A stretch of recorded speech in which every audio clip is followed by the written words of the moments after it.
Hello, everybody, and welcome to coverage of the semifinals of the Fall Brawl Top 8. I'm Michael Hoyp. I'm joined this morning by Michael J. Flores. How's it going? Good morning, Michael Hoyp. Yes.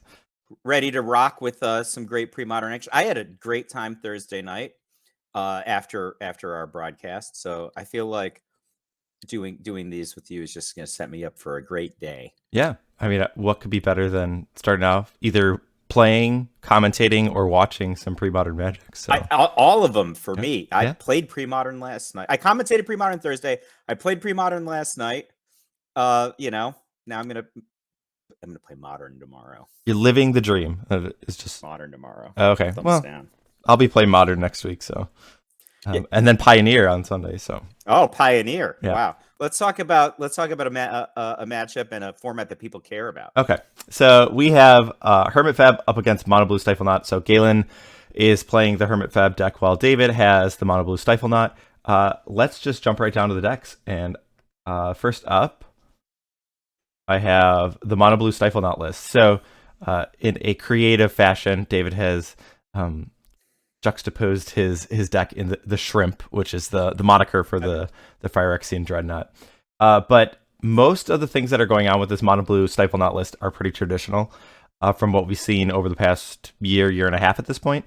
The one main change is adding 3 Mistress Factory to the main. So a few less islands and then Mistress Factory.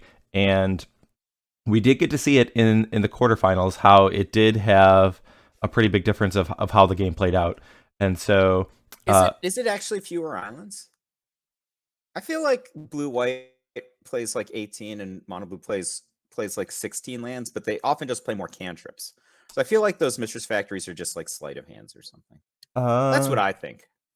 I guess I don't know if cantrips were cut or if maybe it's one additional land. I'm not sure. I guess I should look more closely at the list. But yeah, there's Flash of Insight in the main deck as well, which is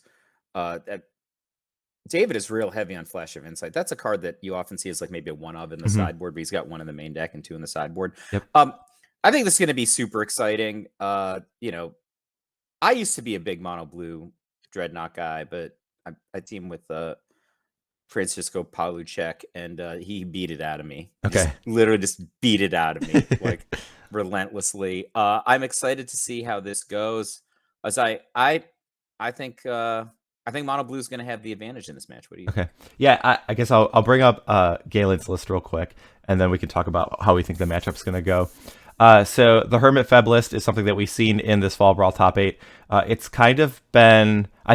I don't know if replacing the traditional full English breakfast combo, but I would say in terms of results, I have not seen the traditional just standard full English breakfast.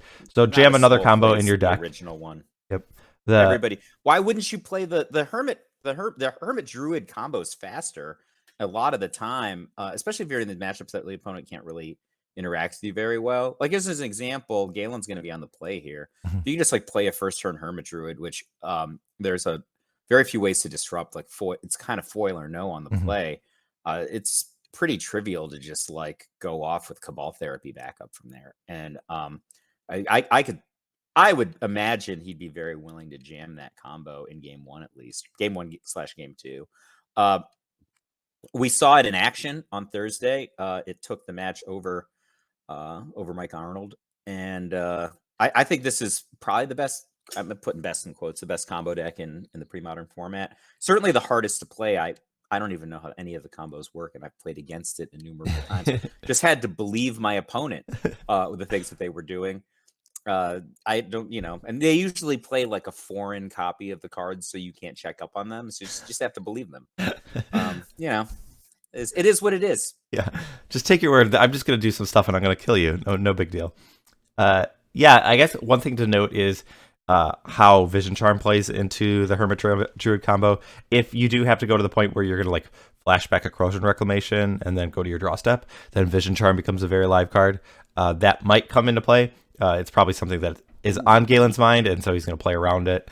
But I guess it's not always... I guess you just need to draw the... So how do you feel about Brain Freeze then?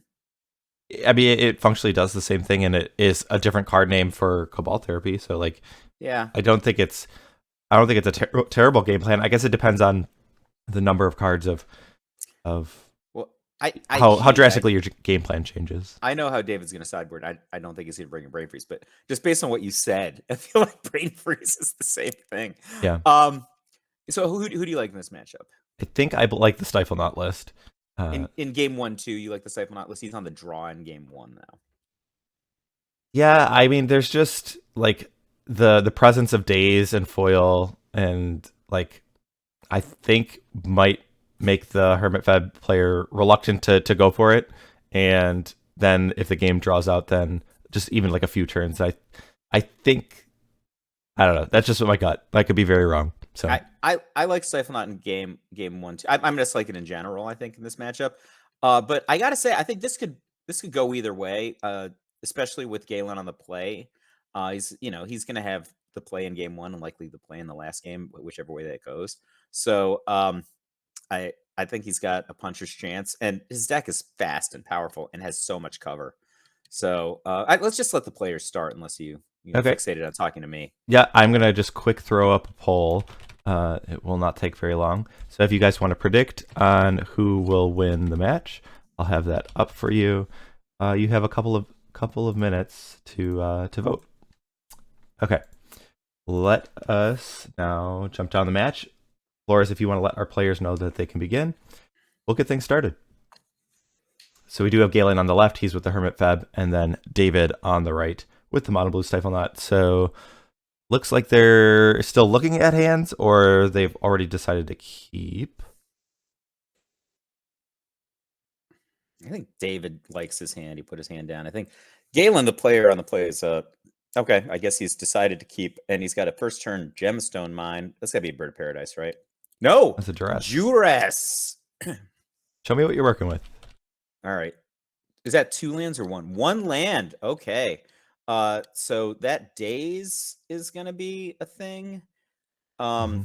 Just know that it's there, then you don't get caught by it. What is that? Double Stifle, Opt, Flash of Insight, and Impulse. So what would you take here? I know what I would take. I would say if there certainly is some merit to taking Opt and be like, hey, hope the top of your deck is just not that kind to you, and you kind of get clumsy. That it looks like the line that Galen's going for. I would have taken Opt for L. This hand is very, very tight now. What Galen doesn't want to do is actually, I wouldn't mind just like running a card into the Daze to make just to time walk him on that, because all of his cards cost like. This is a really good example, right? I hate Impulse in the Dreadnought decks. I'm beating. Obviously, you named Stifle here, right? On the Cabal Therapy. All right. Well, anyway, if that Impulse had been a sleight of hand, would have been a different story. Yeah, it's just 2 mana versus 1 mana is a sea of difference. I know some people like Impulse, but I fought with Rich Shea about this actually. So what do we got here? All right, we're gonna trade a Daze for a counter off of a Gemstone Mine, and then lose 2 Stifles, and then Gush is revealed. So David has 0 playable cards. Yeah, I guess I will note. You can hear me, right? Okay, now. Oh, no, you can't. We can. I actually. How do you feel about that Daze play? Can you hear me now? I could never not hear you. Okay. All right. Well, I had issues with my mic, so I wasn't sure if. I would say the one thing to note with all the Gemstone Mines, if David's able to like kind of draw out the game a little bit, then Galen might be unable to cast some of his spells. So, I mean, David has 0 castable cards right now, and the other thing that is in particular bad for him is that Bird of Paradise is Cabal Therapy fodder as well. All right, Mistress Factory. I guess we're going to see if this thing can do something good. it helps him cast Impulse. So, well, notably, if that had been an island, he could also Gush. But Mistress Factory rearing its ugly mechanical head. Urza won the war, right? I think we see why. I mean, you're right. This is a problematic battlefield position for Galen with all these stupid gemstone mines. But if he wins the game in one turn, it's not going to be a big deal. What do we got here? Well, Hermit Druid. So it looks like he's going to try and close out the game. I mean, he has de facto the kill next turn. It is going to be real hard to stop with no land. That's what I'd say. Yeah, I was going to say, if David still had the stifles, then like you could at least buy a turn by stifling the activation of the Hermit Druid, but that doesn't seem to be an option anymore. I mean, it depends if he has an Unearth in his hand or not. The tricky thing here is when to use the Cabal Therapy. I would have been real. I mean, I don't think I would use it now because the mana that you can get off the Bird of Paradise is valuable next turn. If he has an Unearth, it doesn't matter. Yeah, but I that's think true. like if you need to like do all of the things, it kind of matters a lot. But I think turning that Gush off is going to be very very good. So I feel like David almost just has to take Island, if there was Island on the top there, to turn Gush on, because he's going to need like Gush Foil or Island Counterspell, or he's dead.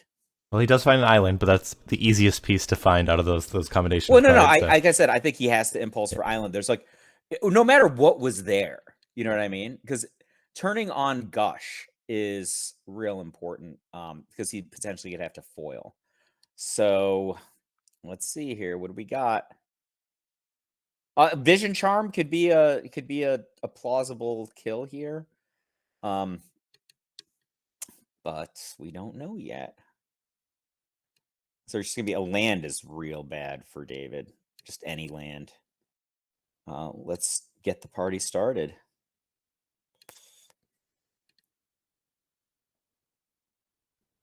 So, do we know how many cards are in Galen's hand? No. He might be going for another Cabal Therapy. So he played one card. Oh yeah. Ugh. This is Counterspell. No. Float Gush. Then you just name foil, right? I mean, just declare your attack. Like, just be like, I'm going to declare my attack. Let's not name anything. I mean, I think who cares? Just name Flash of Insight. Like because you're going to get the information. You can use the flashback on the Cabal Therapy to get a foil if there's a foil. Like, or he is forced to foil. Right? I guess it gets complicated if you have both foil and counterspell. I guess you name attack and well then you can't win that turn either. Then I mean, okay. I guess yeah. I mean, just picking up 2 islands does set David pretty far back. Like he couldn't. If let's say he has counterspell, can't cast it next turn. Right. You think he named foil? I don't know, but he just got one in hand. There's 3 islands: foil, Flash of Insight, Gush, and Impulse. I believe it is. Yeah, I mean, I think this game is academic now, right? I think foil would have been a reasonable name. Does that look like what he's naming? Oh, what did he? Maybe he named. Oh, he named Vision Charm. Okay. Yeah, so I think you just float a B and flashback Cabal Therapy with the bird. Or is he not trying to win this turn? I don't think he is. I mean, if you are going for the Vision Charm, I think you're worried about going to your upkeep, because I think he's going to have to shuffle back Unearth with the Krosan Reclamation.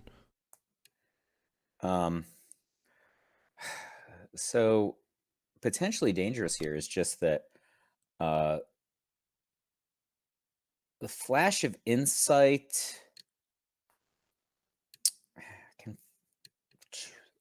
small flash. It's very small flash. Very, very not powerful. It's almost better to just you just impulse with this floating mana, right? And then maybe get like an opt out of it. So problem is foil is very good, but there's 2 Cabal Therapies in Galen's graveyard already. So I wouldn't have named Vision Charm. I think I would have named Flash of Insight. I think if you name foil, then that's the bloodthirsty play, but he probably doesn't have the resources to win this turn.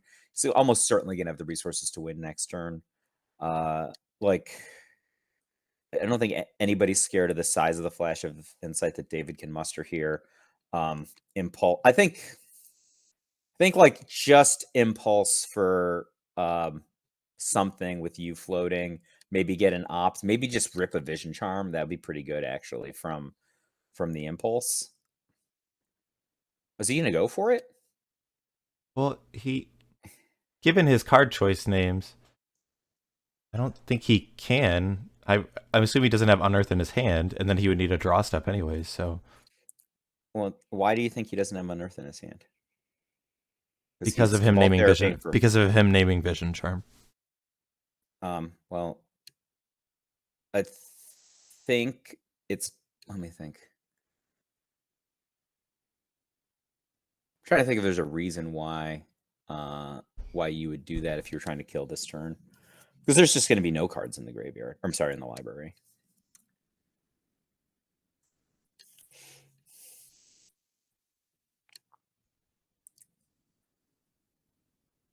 He's probably going to name foil then, right? Yeah, I think so. The thing that is awkward is that he can take the foil and then David can just impulse with you and then try to get another foil. He could also actually no, that's terrible. I was thinking he could foil this Cabal Therapy, but that doesn't probably help very much. If you let the Cabal Therapy resolve, could you take the Impulse and you can't really do anything with the floating blue mana, and then you could flashback the other Cabal Therapy on the next turn. That's what he did. Okay. That is what he did. Well, that Cabal Therapy should be removed from game. Yeah. Not in the graveyard.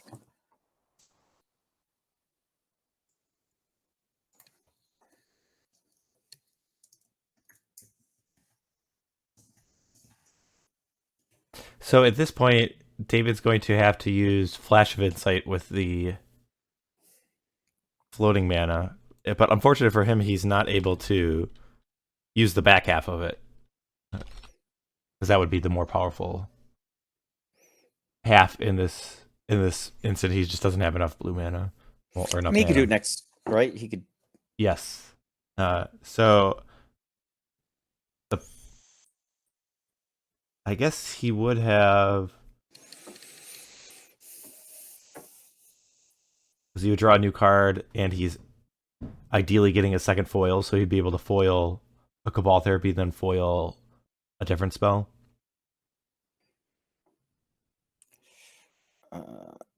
Coffin Purge. Oh, very nice. Uses Coffin Purge so that you're denying the flashback of Flash of Insight.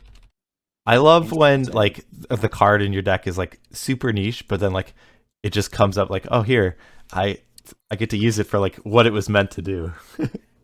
So there's potentially two pulls that could have been a Vision Charm. He's going to be a little tight because of the Gemstone Mine situation, but I think that there's enough resources to win.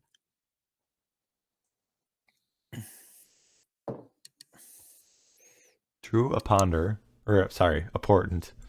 And cast it? I think I would not have cast that. You're looking for foil, right? Yeah, but you already have foil, so Cabal Therapy, if you get a foil... Well, you could foil the first one and then have two other cards to foil the next spell. I mean, what other card, like, are you representing, I guess? I mean, you could just represent, I don't know, an Impulse. Like, no, seriously, like for post... Oh, wow. This is problematic. He's just nickel and diming him with every little thing. He's just going to take the foil with Mesmeric Fiend. But are we ever getting to the point where Galen just doesn't have enough mana to operate with? He has 2 Gemstone Mines and a Llanowar Wastes. And if you don't have the Unearth in hand, then you need 4 mana, right? Well, Or I mean, 3 mana over two he could do it over turns. 2 turns. That's one thing.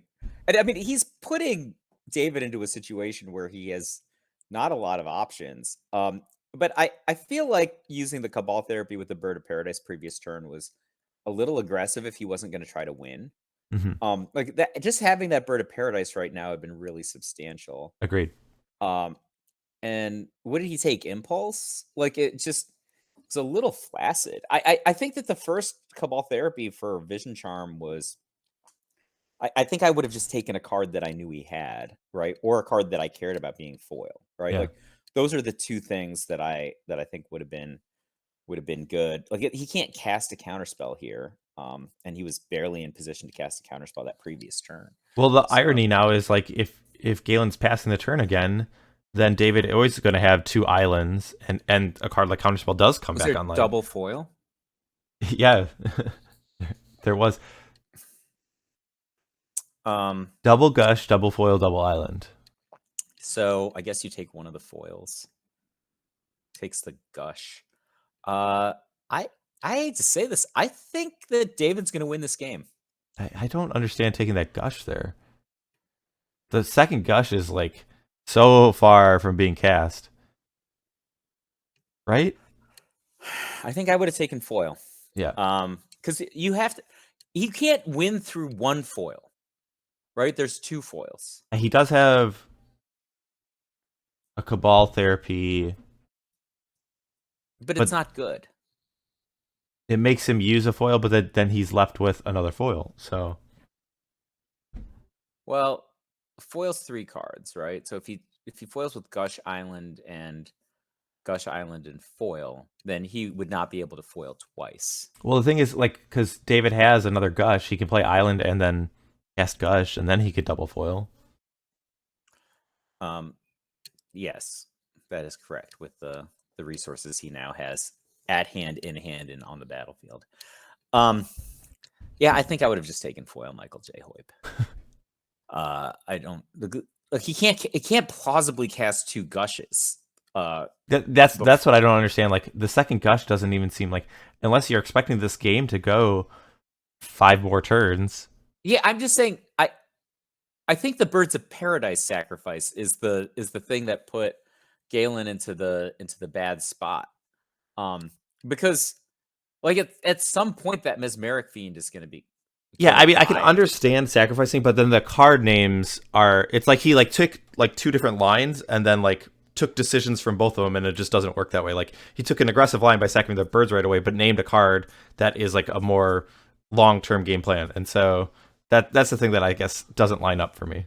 Oh, I don't like this Gush at all. The reason I don't like that Gush is because. Oh, okay. Do you like it a little bit more now? Oh, I like it a lot more now. Okay, sorry, missed that aspect because he can also double fuel protections, right? So I was just like, oh, if he just plays his land, he can hard cast foil and then also free cast foil. But yeah, I didn't realize he was just gonna combo kill Galen. Just has a Dreadnought and a Stifle, so. Oh yeah, and he has 6 cards in hand, which is just enough to cast 2 foils, which are 1 more foil than he needs to win this game in time. So that's going to be 2 attacks. Rock and roll. You were correct in picking David as game 1 winner despite being on the draw. And Galen had a heck of an opening as well.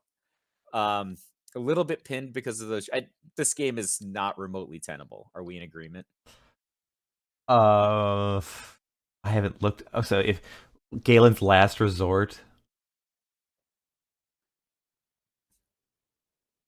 No, because you can't. Well, he can, like. If he has Krosan Reclamation in his. No, because you can't cast that many spells. Gemstone Mines only have. Oh, he's already on his turn. Okay. Yeah, so he's just going to foil this. Yeah, and foils it with a card that he just got back.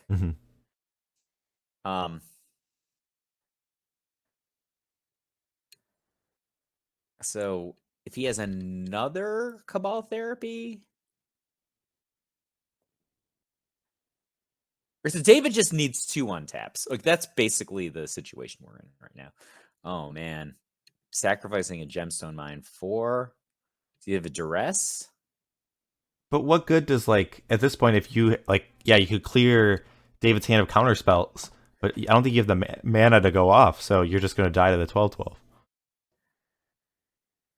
Right? Cast Psychatog. Okay. Ooh, Psychatog is bigger than 12/12. especially with But our like, Hermit Druid. Yeah. so I think that's a line. Like, you can also, like, Psychatog is the Abyss. Right, he can just attack with, so that 12/12 needs 2 attacks. Psychatog only needs 1 attack to win the game. Activating. Maybe there's something spectacular that's about to happen. I don't know why he would have. Oh, okay, he's binning his entire deck to be his graveyard to get another Cabal Therapy. He's going to therapy the foil, right? But I don't know. But Maybe he has an Unearth. But that puts Hermit Druid on top, and then you need an additional mana to flashback Coffin Purge, because otherwise your Volrath Shapeshifter would become a Hermit Druid. And I don't think he has. So he has. Does he have 2 floating mana? No, he has 1 because he has 1 floating mana. Yeah, I don't think he has. I don't know why he sacrificed the second land, but I guess if he has Cabal Therapy and an additional mana, so if he has Unearth in hand, then I think this line could win, right? Because all he has to do is get a Psychatog in play. So that's the thing. Like, Psychatog is the Abyss, and so if he just gets a Psychatog in play, David has a hard time attacking. Whereas, so there's no situation under the current resources that David can win in 1 turn, which means that he would have to chump block with his Mishra's Factory, right? Mm-hmm. And then I don't believe he has any cards that affect the battle. I guess he has Reality Ripple, right? Is there anything else that affects the battlefield? I don't think so. So he has Reality Ripple, and I think that's it. There's no Boomerang in this deck. Well, I mean, so just the presence of Mishra's Factory has a big deal in this situation. Yeah, because he could attack once, and then he could chump block with the Mishra's Factory. Yeah, but it takes 2 attacks to win with. It takes 2 attacks. To win so that so then Galen just doesn't attack with the Psychatog. Yeah, it just does. Mishra's Factory is completely irrelevant to this line, because you're just trading a chump block for a non-attack from the Dreadnought. The Dreadnought needs 2 attacks. Psychatog needs 1 attack. So it's like a card that would matter is like Reality Ripple. But I don't know why you would activate the Hermit Druid here. That seems very complicated. And to give away one of your remaining Gemstone Mines, unless I don't know what line he's taking. If he has an Unearth, let's see. If he has an Unearth in his hand, he can flashback Cabal Therapy to kill the foil in David's hand, Unearth, Shapeshifter, Coffin Purge, the Hermit, and then go off. He has enough mana for that. Looks like that's what he's going to do.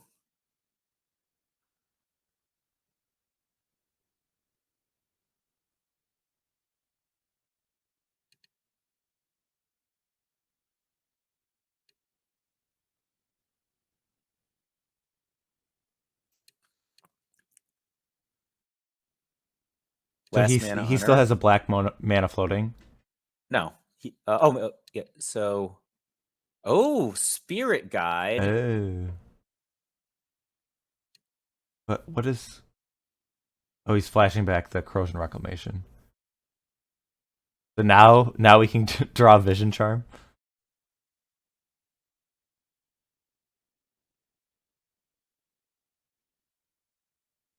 So he's flashback Krosan Reclamation. And he's flashback Coffin Purge. So the top card again is the Karmic Guide. So he's looking to go to his next turn and draw one of the 2 Unearths. Did David have to gush last turn in order to? I think so, especially after playing the Dreadnought. The combo.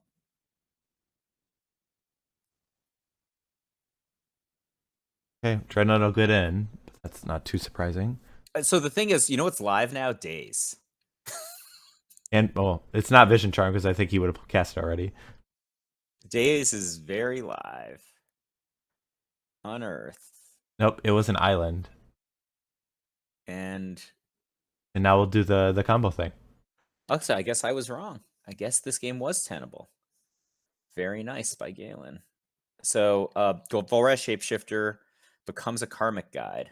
Yep. So Karmic Guide will target itself, and we'll bring back a Psychatog.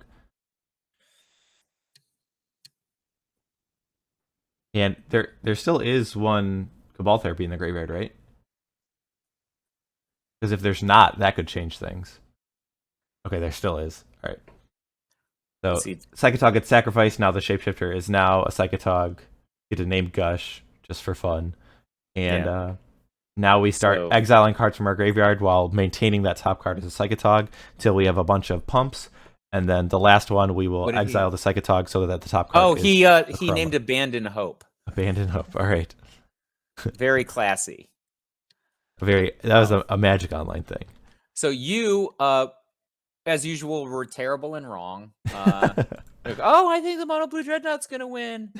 He's going to be on the draw, but he's going to win anyway. And then he had that exciting turn with the 12-12. He's like, I bet he's going to win. But I was always just like, Galen has so many extra resources. He has so much time. Yeah, it was exactly that way. He's so powerful.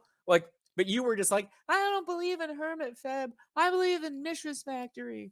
And, Michael J. Hoyp, for some reason, Galen just seems to be putting cards into piles. I'm not sure why. But that's what he's doing. All right. What he's actually doing is making his Volrath Shapeshifter very big. And by manipulating his graveyard, until which point Akroma, Angel of Wrath, is the top card of his graveyard, which is this, a flying, trampling protection from black creature that also had many, many pumps from Psychatognus and Rock and Roll. So, Michael J. Hoyp, let's be honest. David is now going to be on the play for Game 2, which is a rerun of Game 1. Is it your expert opinion, as one of the two princes of Premodern, that we're going to see an all Hermit FEB finals? Or do you think that the winner of the deck pick Olympics is going to, maybe bang bang shrimp? And my heart still says that the Dreadnought deck's going to win. So we're going to go with bang bang shrimp. Yeah. I think that's the official one. So despite losing Game 1, you have faith in Mishra's Factory. Yeah, we are playing a best of 5, so there's still a little bit of wiggle room. So there's going to be as many as 3 games with 3 Meddling Mages. So I think I do believe that the Mono Blue deck has the edge in Game 1, which we saw not matter at all, despite having a pretty exciting kind of mid-game flippy dippy.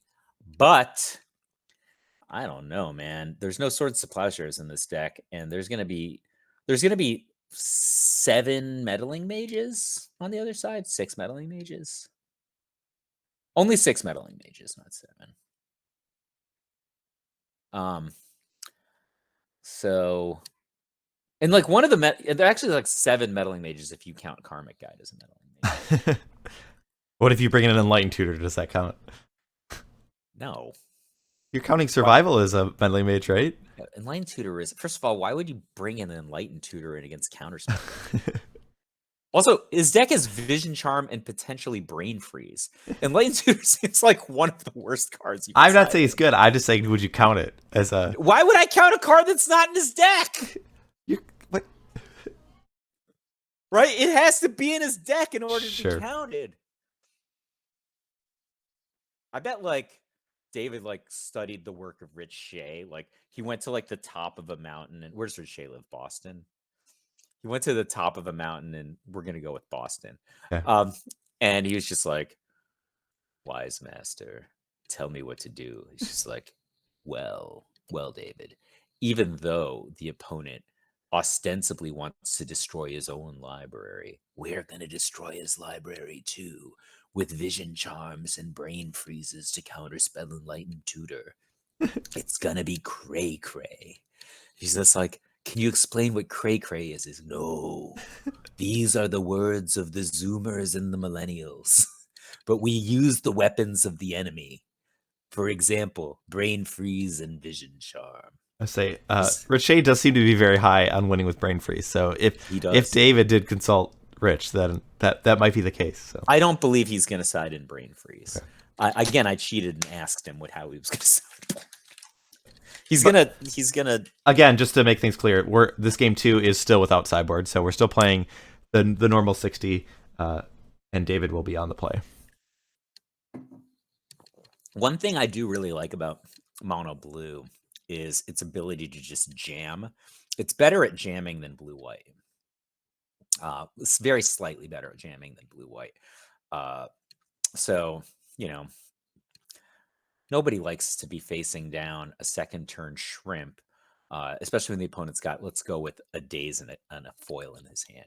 Yeah, that is the invariable draw. Like first turn portent, basically 100% likelihood on a 7-card hand that there's a second turn shrimp with both daze and foil. That's why you play mono blue. Blue white plays 4 copies of all those cards. Does David only have like a very few number of cards in his hand? I don't know. They're in a pile. I don't know. He has like 7 cards. Well, he might have not drawn yet for the portent. Yeah. So that would reduce his hand size by 1.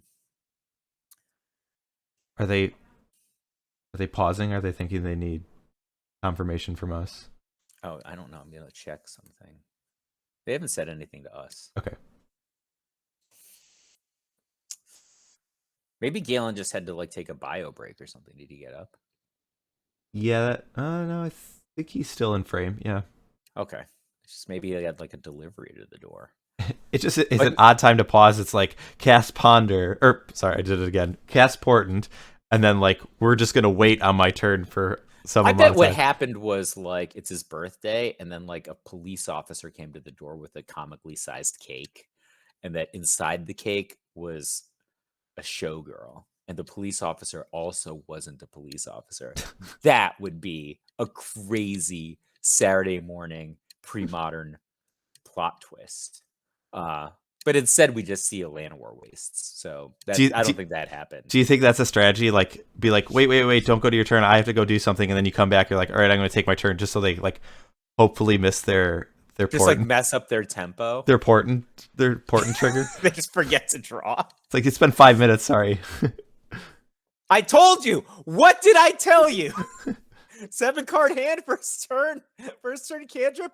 100%. This man has a daze and a foil. Well, his deck is executing what he wants to do. He's going to have a Dreadnought, put it on a quick clock. I don't think Galen does a very good job of responding to that, especially... There's no Swords of Plowshares in the second game 1. Yeah. In game 2, he would have Swords of Plowshares. In game 1, he has a dead self, right? Like, I'm sure. When I say I'm sure, I mean, I think that David has 2 resistance cards in his hand. Even if it's not foil and daze, which I actually think it is, any resistance cards would be enough to stop Galen from winning the game before David would win the game, right? So this is like a turn 4 actual kill with trample. The number of cards that are relevant here are like a Wall of Roots. Isn't that like just like jump in front of a 12/12 trampler? That's what a wall sounds like. He's made of roots, so he has a weird voice. So that's a relevant card. If you put David on nothing, then like casting a Hermit Druid is something, right? If you represent that you have Unearth in your hand. I mean, it got in game 1. Yeah. I mean, he just blew up his whole board and was able to pull it out. So, I mean, if that's what you got, it's a fast kill. Yeah. Maybe he has nothing. I'm guessing, but anything. Like 1 resistance card is enough. Mm-hmm. So, I guess we'll see. Galen could have, like, Duress. Like, Cabal Therapy would be pretty good here. Duress would be pretty... But he has to, like, have 2 things. I would love just a Duress here if I was Galen. Maybe come out strong. Again, I actually think Wall of Roots is a card that has some text in the situation.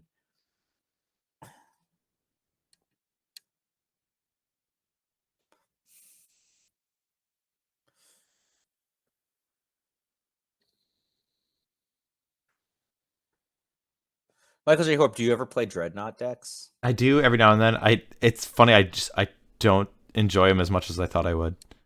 I don't know. Like the times that I've won, it's kind of like the game wasn't that satisfying, and then there's just like games where I'm like, well, I can't play this Dreadnought because I know that they have some card in their hand or whatever, and I'm like trying to set up a spot to defend it, and I'm like under pressure of like some stupid Hypnotic Spectre, and I'm just like, this is awful. I just cast my cards. I don't worry if they have things. I just do how David did it. I just cast my cards, and I assume I have 2 resistance cards just to protect. You only need to keep him in play for 2 turns. Yeah, It's just fine. Do you ever play Hermit FEB? I played Full English Breakfast one time, and I felt very overwhelmed. There were so many situations where I'm like, I feel like I should win, and I can't find the line. I've not played the Hermit FEB list. I own all the cards, but I've never played it either. I bought all the cards. Yeah, I do believe I own all the cards over the summer. Last night I won an event with elves. Okay. There's a deck where you can screw up every turn of every game and still win by a mile. I would like to practice more elves. I think that deck is, the ceiling of that deck seemed just so high. He is going for the Jimmy Jams. All right. Well, what else could you do? What else could you do? 12 in. You're right. Maybe David has nothing. Look at how decisively he moves those dice. That's what he's been like thinking about for the last turn. He's like, did not play a land. Probably correct. needs it for foil. Yeah.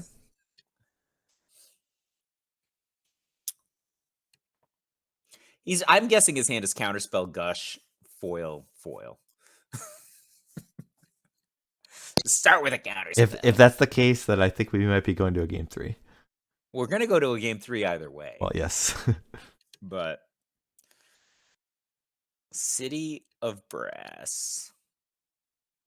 I hate that card. I love it. Do you love it enough to just play it in your rock deck? Just straight up a I got 2 that damages me every turn in I my got 2 color deck. Uh-huh. That sounds terrible. Are your City of Brass white bordered or yeah. White bordered. Yep, white bordered. I have the 6th edition, or maybe the 5th edition. I don't know. Do you have that one, or do you have the one that like the city is squat on a hilltop or something? It's the one on the hilltop. Yeah, the Tom Wayner Strand one. Just attacking with a Hermit Druid. That's weird. Oh. So he's activating the Hermit Druid with an Elvish Spirit Guide rather than attacking. Okay, I mean you can see why I thought he might be attacking. Yes. This, especially the sequence of those 2 things. What is this? If you have a Stifle from David, it's like pretty safe to use it, right?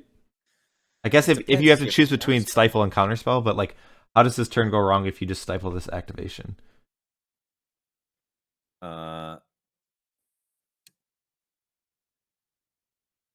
Yeah, I think that if you stifle the activation, the game ends on the next attack. Let's see.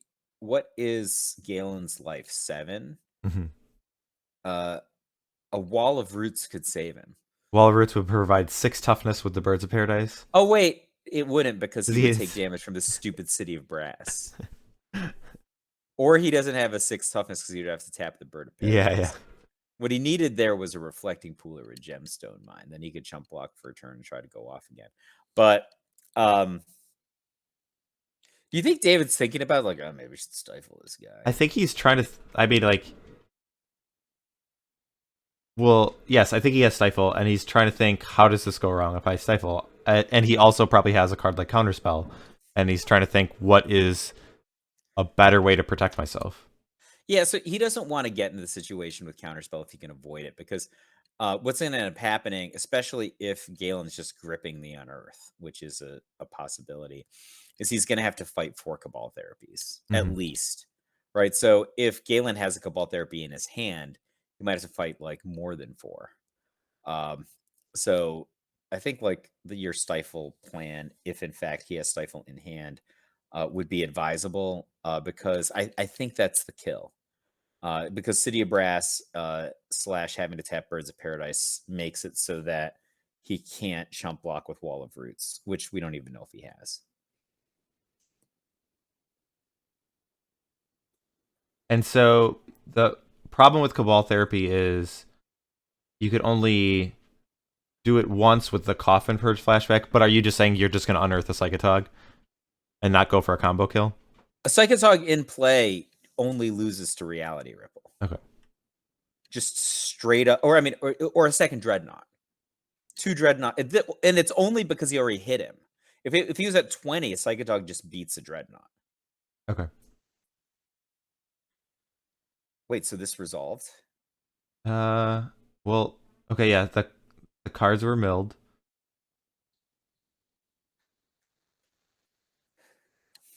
I guess, are we confirming graveyard order, or is Galen basically just saying, like, these are the cards that are in my hand?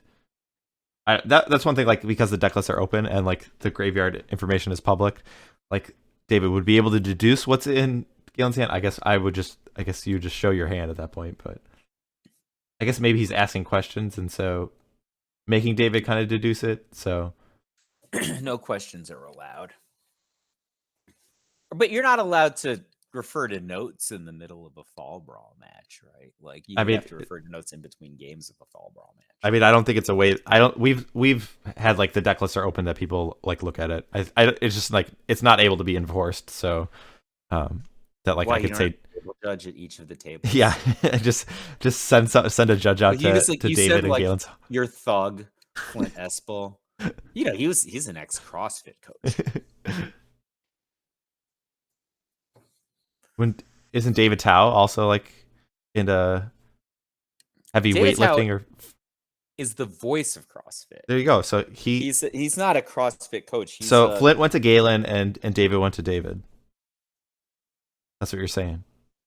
I know David Tao is not in town, so maybe the reason he's not in town is because you sent him off to thug the Fall Brawl top 4. Yeah, I've used all the donations that you guys have used for like the Twitch Prime subs. So he has Vision Charm and Reality Ripple, but not any kind of a counterspell. Rutro Raggy. That's how we would do it. Rutro Raggy. I mean, he does have a Daze. Well, Daze against. Yeah, there is a lot of mana. Effectively 5 mana, right? Because the Cabal Therapy is free. So Reality Ripple. Well, Reality Ripple stops. Could phase out anything, right? Yeah. So he could phase out, like once you go to the attack with the Akroma, you could phase it out.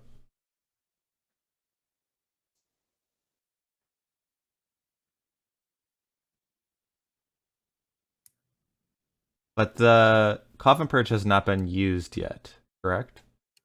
I do not believe it has. Have we seen the Coffin Purge, or is it potentially in grip? It being in the hand, I think, could change things. I mean, that opt is actually pretty good. Why is that? It could get a foil or a gush. Well, how is like if David just doesn't do anything, lets all the spells resolve, how is Galen winning? If the spells all resolve, right, he could take the Reality Ripple and Unearth of Psychatog. Well, but he can't flashback this other one because then just then get Psychatog. Okay. Yeah. But then you just pass the turn and he has no cards in his deck and he dies during his next upkeep. Well, he has Krosan Reclamation somewhere, right? But there's no counterspell. You have both. All you need is an island because you have Vision Charm and Daze. You just have Vision Charm.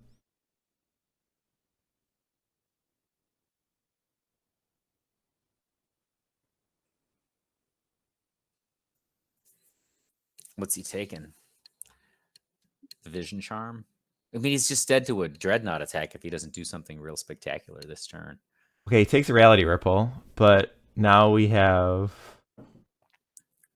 But I don't, unless he has Coffin Purge in his hand, and I don't even know if he has enough mana to do all these things, because he can't go for the combo kill of like killing him this turn, and if he puts Psychatog in play, then he still can't kill this turn because it doesn't have haste, and David would just pass the turn, and any Krosan Reclamation would be met with a Vision Charm before the draw step.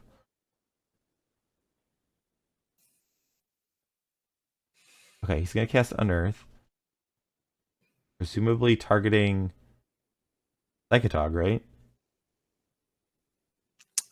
Why wouldn't he just target?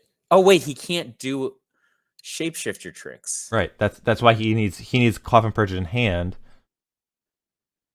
because he would need to exile both the birds and the Hermit Druid. Yeah, but what he would want to do is actually get the trigger from the Karmic guide, which would just put 3 bodies in play, one of which is a Psychatog. Put 3 bodies in play? Yeah. Volrath, Shapeshifter, Okay. Karmic Guide, and Psychatog. Right? He can't lose in that situation, I think. But there's 2 creatures on top. Like, there's both the birds and a Hermit Druid before the Karmic Guide. Well, yeah, that's why I'm just imagining he's in a universe where he has Coffin Purge in hand. So this Volrath Shapeshifter is just The Birds of Paradise? a bird? And now it's a no one.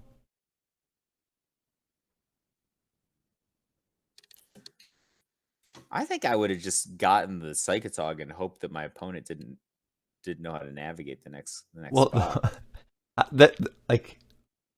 I guess even if they attack into it, then they just have to pass the turn, and then you die because they have Vision Charm. So it seems, I guess they would have to tap. Oh, he has another Unearth. Okay. Okay. He unearths. But that's still No. He can unearth Psychatog? Karmic Guide. No. Karmic Guide costs 5. Karmic Guide. You just unearth Psychatog. And There's then one Psychatog in the deck, right? Yeah, and then he can make the Shapeshifter into Well, he can use an the Psychatog. Akroma? No. Yeah, you can make it into an Akroma. That doesn't do that much, though. You still die at your upkeep then. I guess he's gonna have to He's trying flashback to another figure out a Cabal line Therapy. to win here. What if he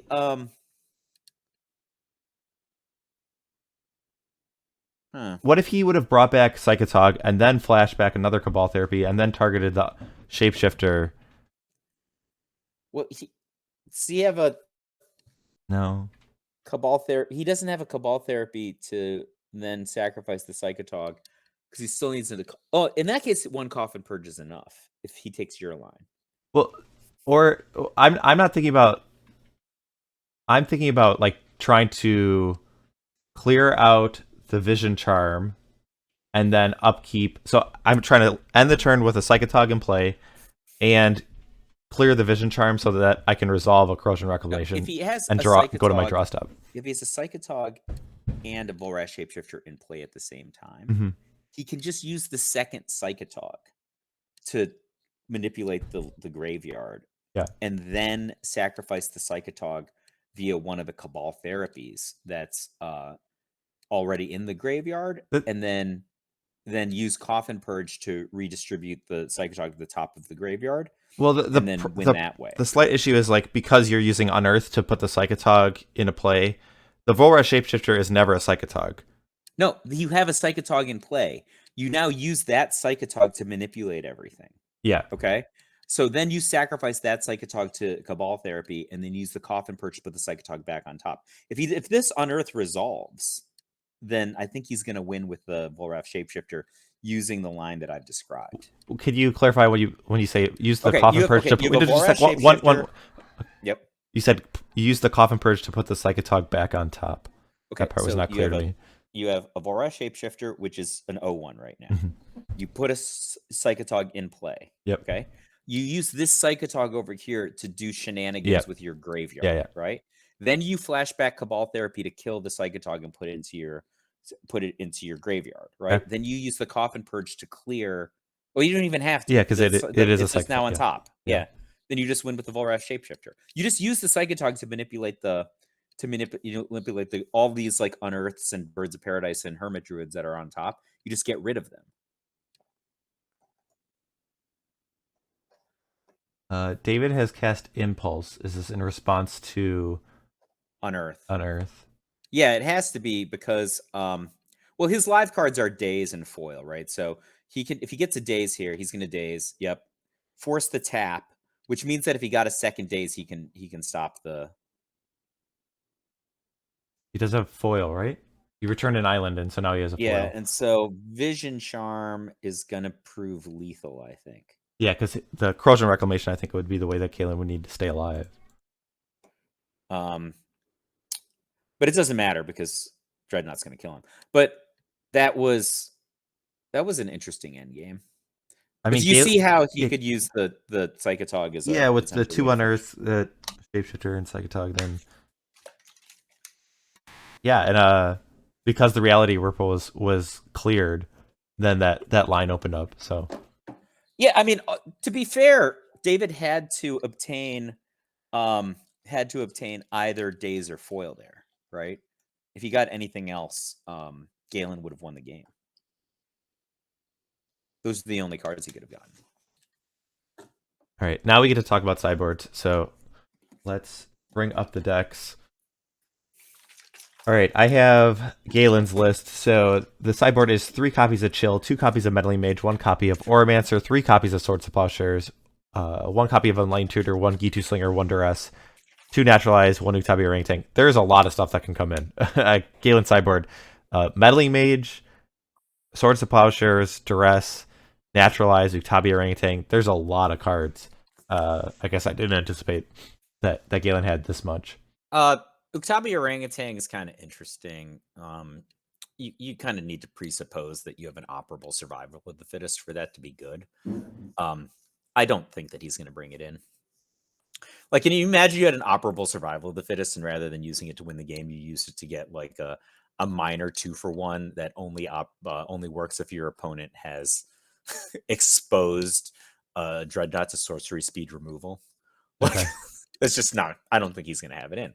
I think Well, the cards that he is anticipating a card like Powder Keg coming in, so like the Uktabi Orangutan has a lot more value against a card like Powder Keg. I do think Powder Keg is going to come in, Yeah. but I don't know why you would want to counterplay against the Powder Keg. Like, what are you worried about the Powder Keg blowing up so much that you're going to Meddling Mage? Okay.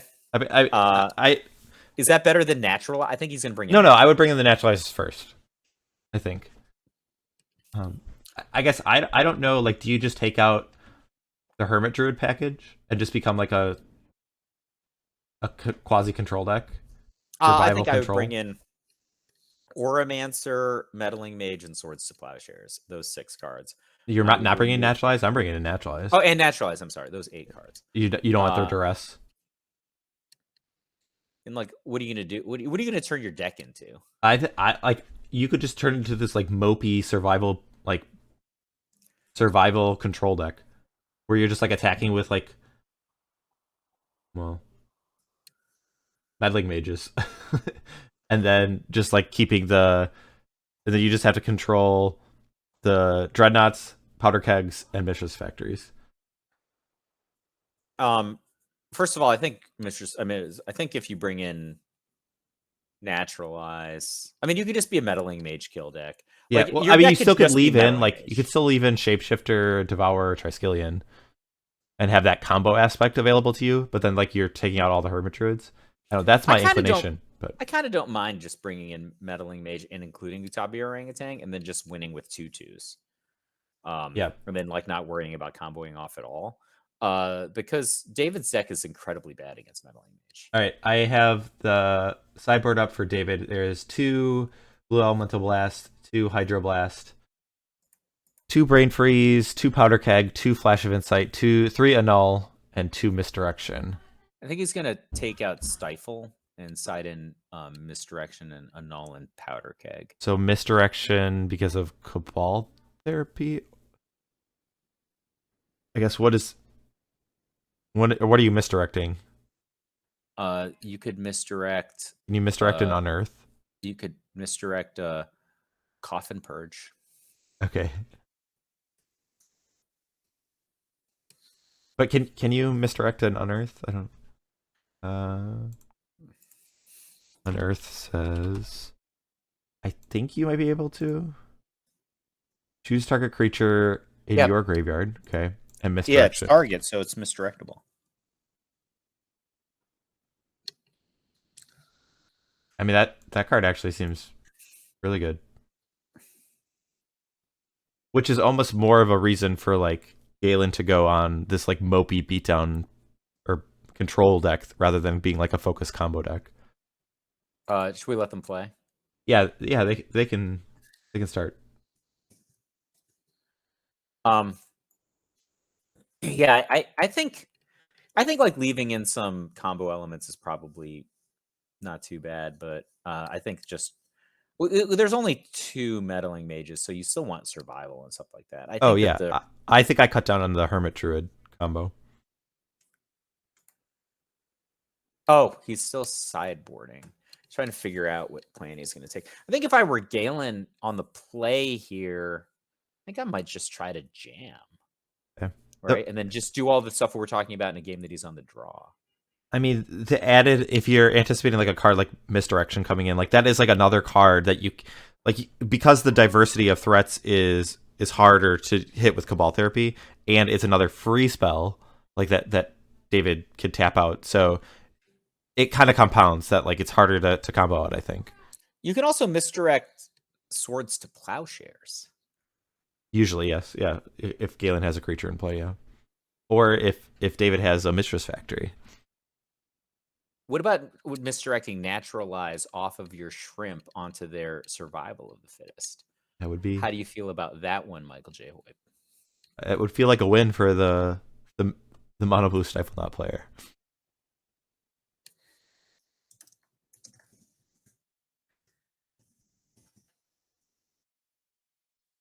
All right, Galen has returned.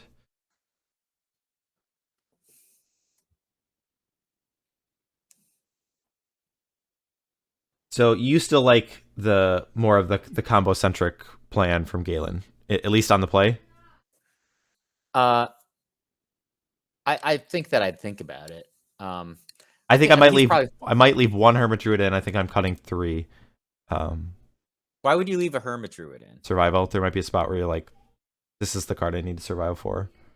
I mean, that takes an entire full turn. Yeah, I think you had that amount of resources, why wouldn't you just go for the Triskelion kill? Because you like worried about a card like Vision Charm. Vision Charm doesn't interact with the Triskelion kill. Okay. With the right amount of mana, yeah, I guess that's what we talked about last time.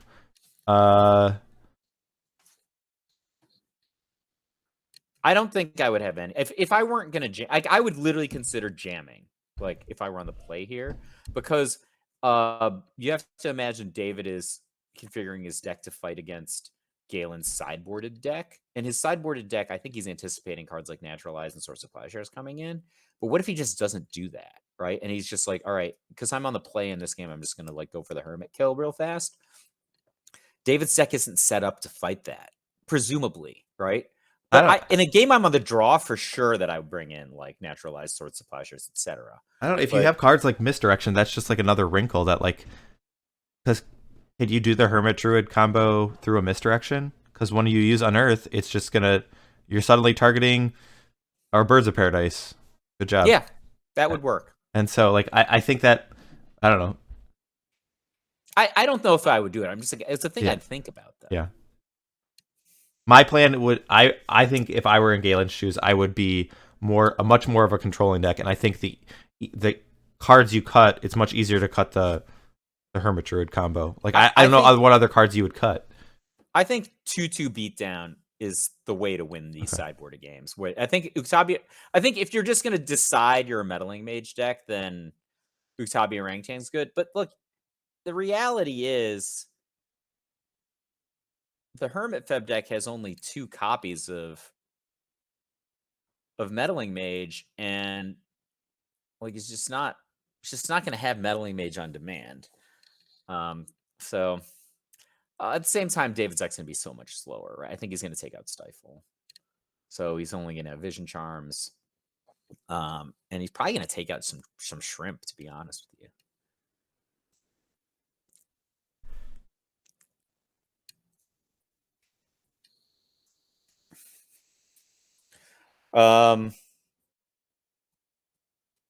I like the Hermit FEB deck so much more in the sideboarded games than I like in game 1. Why is that? Swords of Plowshares, Meddling Mage. So you mean the specific Naturalized. matchup? Like, Yeah. I wasn't sure if you just meant like in general that you're like, oh, I just feel like it like opens up. I mean, a new I door, also like it better because I would have at least one of the combos not in the deck anymore. That's just fewer things for me to have to Sure. manage poorly. a more focused plan. Yeah, I mean, I know how to attack with a bear. I Uh-huh. played limited in 1999.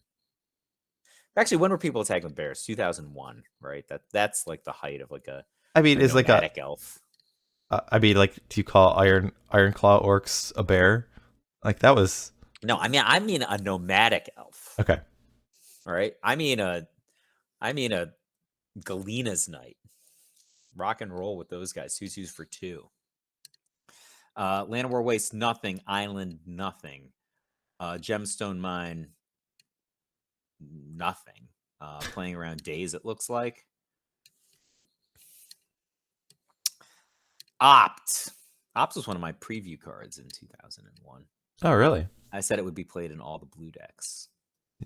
I mean, was it played in like standard of those blue Yeah. decks? It was Okay. played in like blue-white control. Okay. It was less good than I thought it was going to be, but it was pretty good. We still play it today. Let's see here. Is it the first appearance of Yavimaya Coast? I think then our match on Thursday, Yavimaya Coast got pulled, and that was the bingo card enabling of a Hardcast Volrath. Yeah, it was good game. very key in the game that we saw. But yeah, players look like they're going for a little slower plan with draw go for the first few turns. So do you consider Jiminy Jams? See, he made you a liar, Michael J. Hoyp. Vision Charm that. Swords of Plowshares, Naturalized. What do we got? What made this? Why am I a liar? Because he's going for combo. You said the players are going to be slow. Oh, okay. What do we got? Naturalize. What card? So the cycling and Unearth. Unearth. So the first one was just a Vision Charm, right?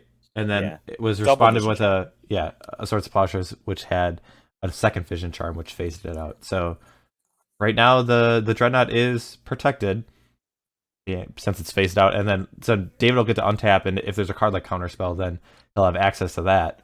Taking damage. This, Maybe it'll be like survival for. this could be a Duress or a Cabal Therapy, or survival. Survival for orangutan.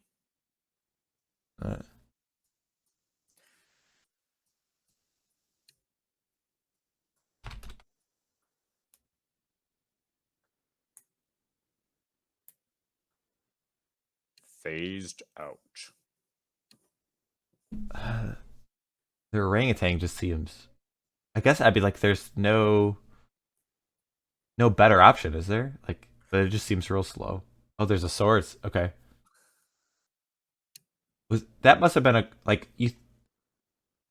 that would have been a card that he didn't have the second source of white at that point. Okay. It was just Reflecting Pool. The Gemstone Mine has newly added, right? No. What is that? Floating 2 Gush? Yeah. A lot of things this could be. It could be foil, it could be a counterspell. Just reading the body language, it seems like David has it already because I don't know, he just seems very quick and confident. But maybe not. Okay. Maybe he's gonna be confident because he's gonna have 32 life. Like, beat me from 32, Galen. There is a point, like if the game goes super long, that like the damage from the Triskelion Devourer combo goes down. Still feeling that he's super confident. No. Impulse. Uh-oh. Ruh-roh, Raggy. That looks like 32 life to me, my friend. This is foil or no, right? It could be Vision misdirect. Oh no misdirection. Could be Vision Charm. Okay. 32 life. Jimmy Jam. And the thing that's bad is like that's a good portion of his combos, right? Like that was 2 of his 4 Vision Charms, in addition to 1 of his Dreadnoughts. Even if he has another Dreadnought, the likelihood of his being able to go off is lessened substantially now. I don't think he has any Stifles in his deck. No utilization of the survival EOT. He might not Maybe have a just creature in hand. I forgot. would say like He just forgot. There's no way he doesn't have a creature. This deck is like all creatures. not necessarily after the sideboard. Like if you're bringing in Naturalizes and Swords of Plowshares and Duress.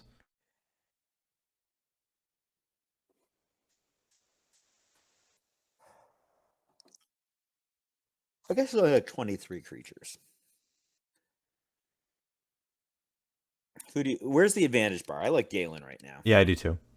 It feels like, especially with the survival in play, like he can play like a grinder game if he needs to. I mean, he could get really aggressive and try and just kill, but like it seems like he has inevitability.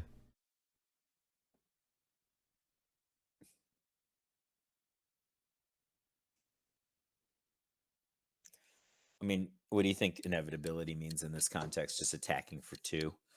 Kind So of. I mean, well, Meddling one thing that Mage. like David naturally with his combo, he has to use 2 cards, and so Galen can get like a Squee, and then he's drawing an extra card every turn, and just be putting cards like Meddling Mage or even like Reserve Utabi Orangutan or just a Mesmeric Fiend to kind of like see what's up he's and just gonna get form a game plan. Squee, Fiend, Meddling Mage. I think I think Squee then Meddling Mage. Cabal Therapy. What are you gonna name here? Counter Magia. Looks like he names Dreadnought, and he got one. The remaining cards are Counterspell, Annul, Flash of Insight, 2 Island, and an Opt.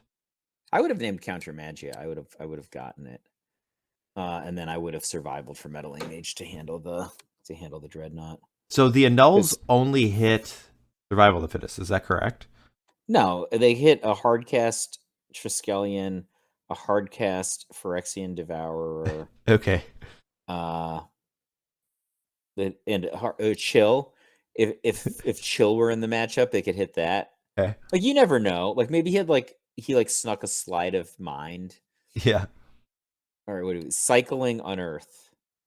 Maybe you're right. Maybe just doesn't have any guys. One guy is enough to start the chain. Yeah.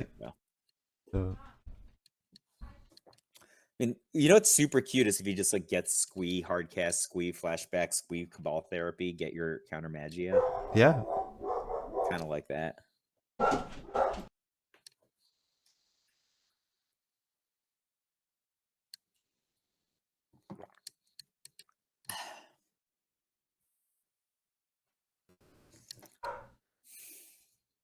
Who do you have doing the commentary for the finals? You and Lanny? I have not set because it depends on when we're playing it. Because if David wins, I think we're going to end up playing today. Because the other finalist is McLean, and he's going to be out of town for like the next 2 weeks. So ideally, he would like to play this evening. I don't think Galen is available, so it depends on who wins of when we'll have the finals. So I haven't set anything yet. Yeah, if it's a Galen winning, I don't want to be considered for the finals. I don't want to talk about 2 hermits. Other options are on the table. Not really. Well, there's a survival in play. What do you think about a Hermit Druid? Yeah. I think that it can't be stopped in game 1. Duress. What do we got? Do you think he's got a creature yet? Brushland. What does Brushland even cast? Enlightened Swords Tutor. of Plowshares is pretty Swords good. Plowshares. There's no Enlightened Tutor in his deck. It's in his sideboard. It's not in his deck. Yeah. What, you're saying like, oh, I didn't bring in Enlightened Tutor, so I'm going to sideboard out Brushland? Is that what you're telling me? No, I'm saying there's just not Enlightened Tutor in his deck right I know, you've That's established that. You're asking what cards does Brushland cast? A maniac who has a null only for your Survival of the Fittest. Sorry, a maniac who has a null for only your Survival of the Fittest, but also hardcast Triskelion and also hardcast Devourer. The hardcast also, if you foil. brought in Chill. Just hardcasting foil there. Interesting.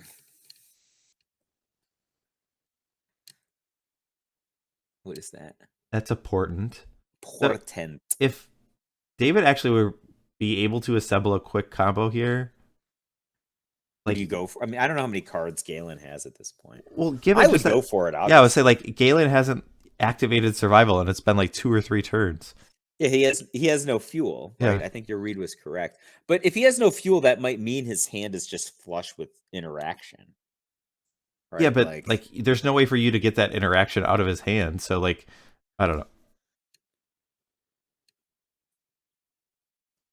And like Galen's not bottlenecked on mana, so it's kind of like, okay, nope, we're cycling more Unearths. Oh my goodness. He's drawn more Unearth. Has he even drawn a creature this game? Not even one? Is it possible that some of the creatures are like the Devourer that he doesn't want to use it right now, or Triskelion? Because the graveyard... Yeah, but I mean, it would just like survival that away and then just make a Meddling Mage. Okay. Or like get a Squee and then just make a Mesmeric Fiend, flashback to Squee with Cabal Therapy, and then just go for 2/2 beatdown. I think that's super plausible. One of the reasons that I think that the sideboarded games get so much better for Hermit FEB is that David's deck doesn't have Armageddon, right? Because he's mono blue, and he also doesn't have Winter Orb. Like if he had Winter Orb or Armageddon, like Galen's game plan would have to be so much different. But he could just like tap all of his mana every turn and just draw extra cards. Like a survival that's resolved is just going to do its thing. I abhor casting Meddling Mage here. Why would you do this?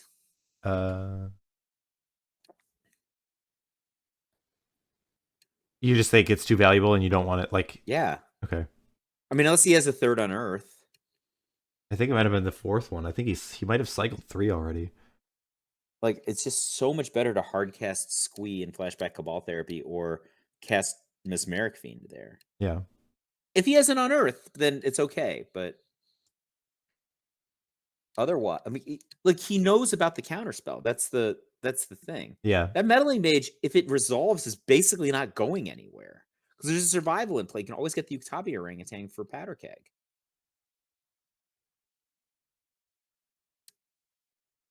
Right? And like he's up against 2 total shrimp. Here's one of the 2. Pew pew. All right. Stifles the trigger. So that's just another example of if you had not gotten your Meddling Mage killed, might have had a different spot.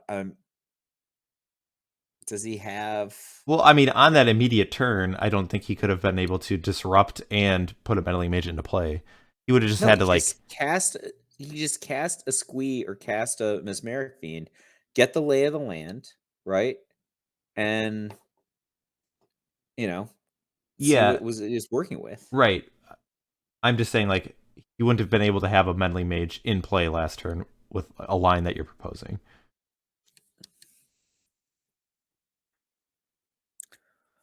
But if he had cast a Meddling Mage or a Squee, he would have been able to prevent this from happening. So he could have been in a position to cast the Meddling Mage the following turn with discarded Squee to go get Meddling Mage. So are you just hard casting Squee? No, I would have gotten I would have either gotten Mesmeric Fiend or I would have just played Squee and flashback Cabal Therapy. Okay.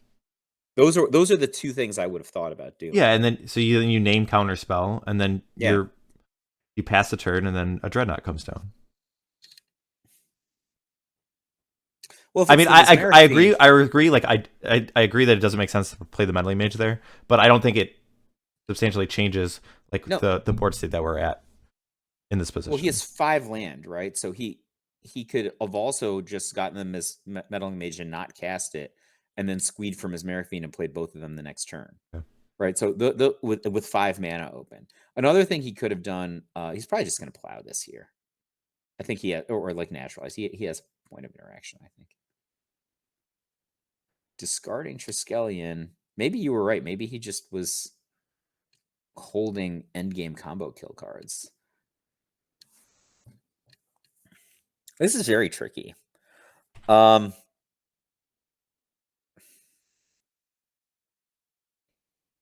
We know about Annul. Annul is no text right now. Is there a card that he can get that's just like annoying that we could Shapeshifter, cast the Shapeshifter. Shapeshifter becomes Meddling Mage. No, it would be a That's like, Triskelion. oh, you're right. It's not. It's not in the correct zone. Okay, you got me. You got me, Michael J. Hoare. Oh, that would be cute. Do you think Uktabi's in his deck? Because if it's in his deck, I think he's got to go for it. I think I would bring it in. Like, what matchup do you want your Uktabi orangutan other than the Dreadnought ones? I don't know. Mono brown. Yeah. Like mono white Tron. You're influenced by the Phil Nguyen meta. Raging Glaciers. I'd want it against Raging Glaciers, right? Like you could take out like Again, this is just like disc. the Phil Nguyen meta. Let's see. That meta is filthy. I gotta tell you, it is filthy. All right, Tormod script is what Christian has talked about. So, what is he getting here? Uktab? Wait, he's discarding Uktabi? No, he's discarding.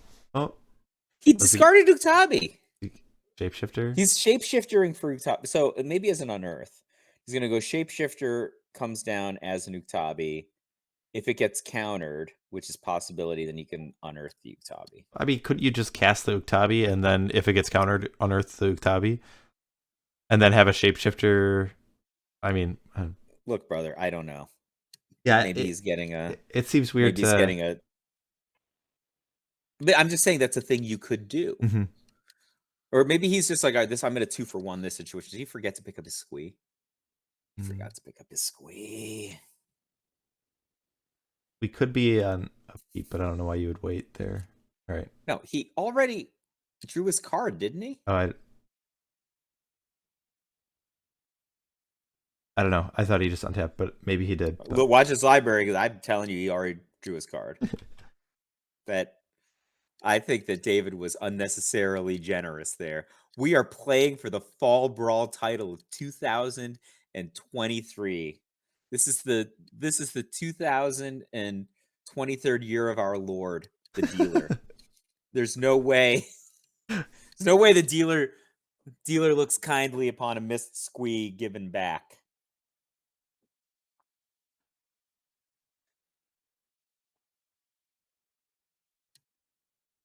City of Brass. I hate that card. Did I mention that? All right. It's going to be Shapeshifter as Uktabi. Oh my god. How bad would Vision Charm be right here? Just Vision Charm in response to the Shapeshifter. Counter Magia.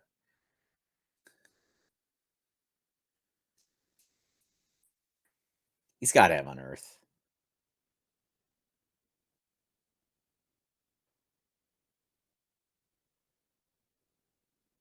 Okay. Yeah, I mean, swords. STP. All right. 1,000 life points. So there's like one way to... Oh, I guess... I mean... Okay, first of all, nobody believes that those Mistress Factories are going to get through one wall of roots. So... I guess there's like, what, one to two Dreadnoughts left to win the game? Well, I mean, it's... Like, that's why I think, like, Brain Freeze is a plan. He's getting... I think Meddling Mage is free and clear here. Well, I'll say the Meddling Mage might come down, but it won't be able to beat down if there's an active Mistress Factory. I mean, Galen will be able to find things like Naturalize or Gitu Slinger or something, but... He doesn't have Gitu Slinger in his deck. Gitu Slinger does not interact with Mistress Factory very effectively. So he drew all three STPs. Dealer wanted him to win, which is, I think, one of the reasons that David generously allowed him to pick up his Squee after missing it. He was destined for it. What's up with these Birds of Paradise? They look weird. Where's their birds? Oh, you're just looking at the deck list. Deck pick, yeah. Are they like gold bordered? Yeah, and they have like a weird picture. The 7th edition one. Yeah, well, They look weird to me. Just get Dr. Teeth. Dr. Teeth is a classy play here. Yeah, I mean, like, how does David punish you just getting a Psychatog?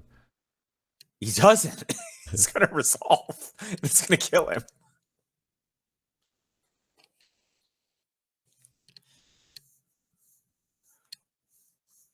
Meddling Mage. I think he's probably going to go for Meddling Mage, but I think I would just get Dr. Teeth. Ah. He has a lovely smile. Yeah. What would Rich Shea get? I'm guaranteed that Atog Lord would get Dr. Teeth. So, what would Rich Shea do? Well, with the Triskelion down there's no combo kill, right? With the Volrath Shapeshifter anymore? You could just attack him with the Psychatog once. Well, how many cards are in your graveyard? Are you dealing 44? I mean, you could just chip shot him a few times. And it would be you would eventually win. Yes, a few times would be true. Yes. Okay, how about like this? He can't kill you.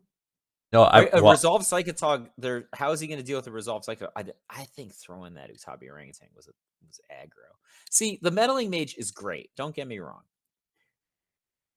His playmat is portentous. It just can't win. Right? Like,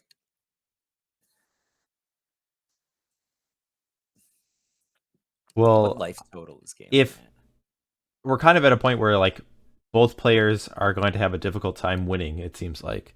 No, he can just 2-2 beat down him out. Like even with the Mistress Factory? I don't believe in that Mistress Factory. Okay. That Mistress Factory is Sasquatch to me. He's like, oh no, if you go to the Great Northwest, there's a missing link. There's a missing link. Have you seen Flores, man? Being Flores, man, I'm interested in Flores. You think the missing link is bigger than people and strong and lives in the Great Northwest? What is this? Shapeshifter. This is classy. What he's gonna cast? I don't know what he's gonna do. He clearly knows how to do things. He's gonna make an Akroma and that'll discard do it. Squee to get a good Akroma, discard Akroma, and start attacking. That only works for a little bit. No, not if you just decide this is going to be the way that you're going to win. You just don't do anything. Yeah. Chat was talking about just casting Akroma, get to that many lands, but you would have to worry about days for your 8-drop.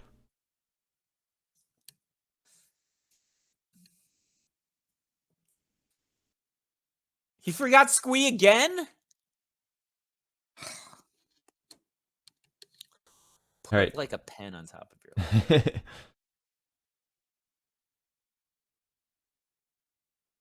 Shapeshifter has been cast. It is a Squee. Unkillable 1/1. Let's go! Was it counter Magia? Yeah, it got foiled. Hard cast foil? You know what would be great right here? An extra card in hand. Yes. Is that the last Shapeshifter and there's one Unearth? I think that is true. Both the first Shapeshifter was the one with the Utabi Orangutan. That one got He found. straight up forgot Squee again. All right. He undid. Control Z. Control Z. Why doesn't he put a die on top? He did. There was literally a die on top. He forgot Squee 3 times. Just get Dr. Teeth here. Wait, he has a Meddling Mage, right? In his hand? In his hand? I think so. Is Karmic Guide, how big of creatures can Karmic Guide get back? Any creature. Any creature. So, yeah, he's just getting the teeth. He's going to cast it. He's going to end this game.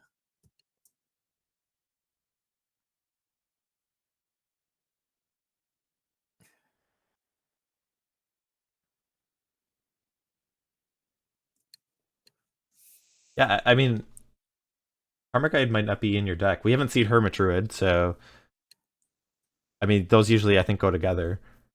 Like, I don't think you really need Karmic Guide, other than if you're going for a value plan, which this game is kind of devolved to. So, Elvish. So it's 44 to 11. Oh yeah, I guess there's a My lot. son would have given this game up from if he was on the 11 side. He's just like, I can't. It's insurmountable. You have too much life. He doesn't. He's not. He was not really calibrated. Is this a hard cast spirit guide? Yeah. He's putting the brakes on that. Oh, he's not putting the brakes on the Mistress Factory. 3-3, friends. Just is there no wall of? I'm literally a wall of roots. Just ends this suffering. Hardcast Squee. You cannot lose to a Mistress Factory. That's just not a thing. It is just not a thing.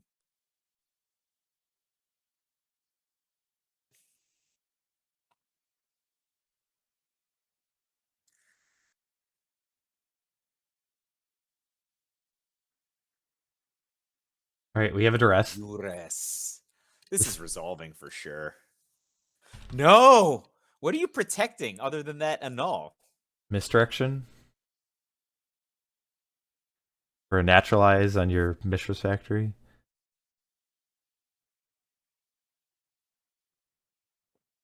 Why did he draw discard the Uktabi orangutan? That card actually had text.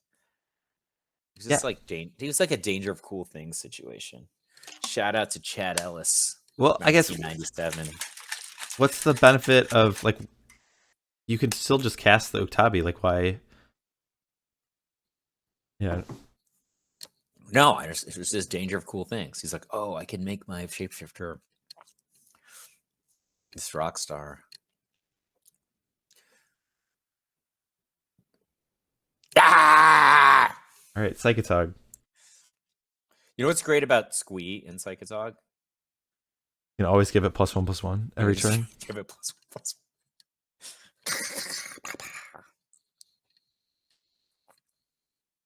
I think we're doing card counts.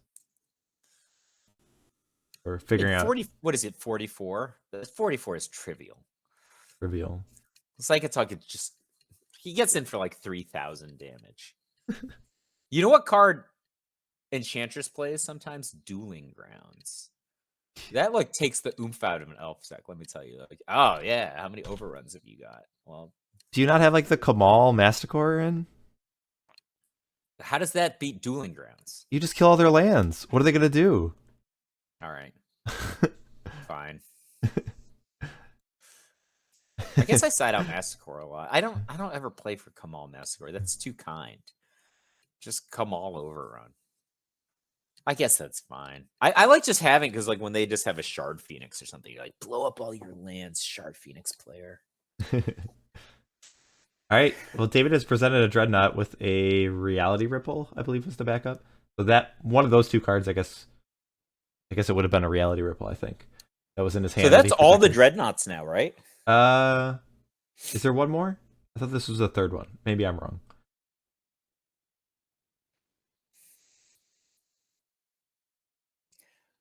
So he must have been protecting Reality Ripple then, because Duress wouldn't hit the Dreadnought. Yeah.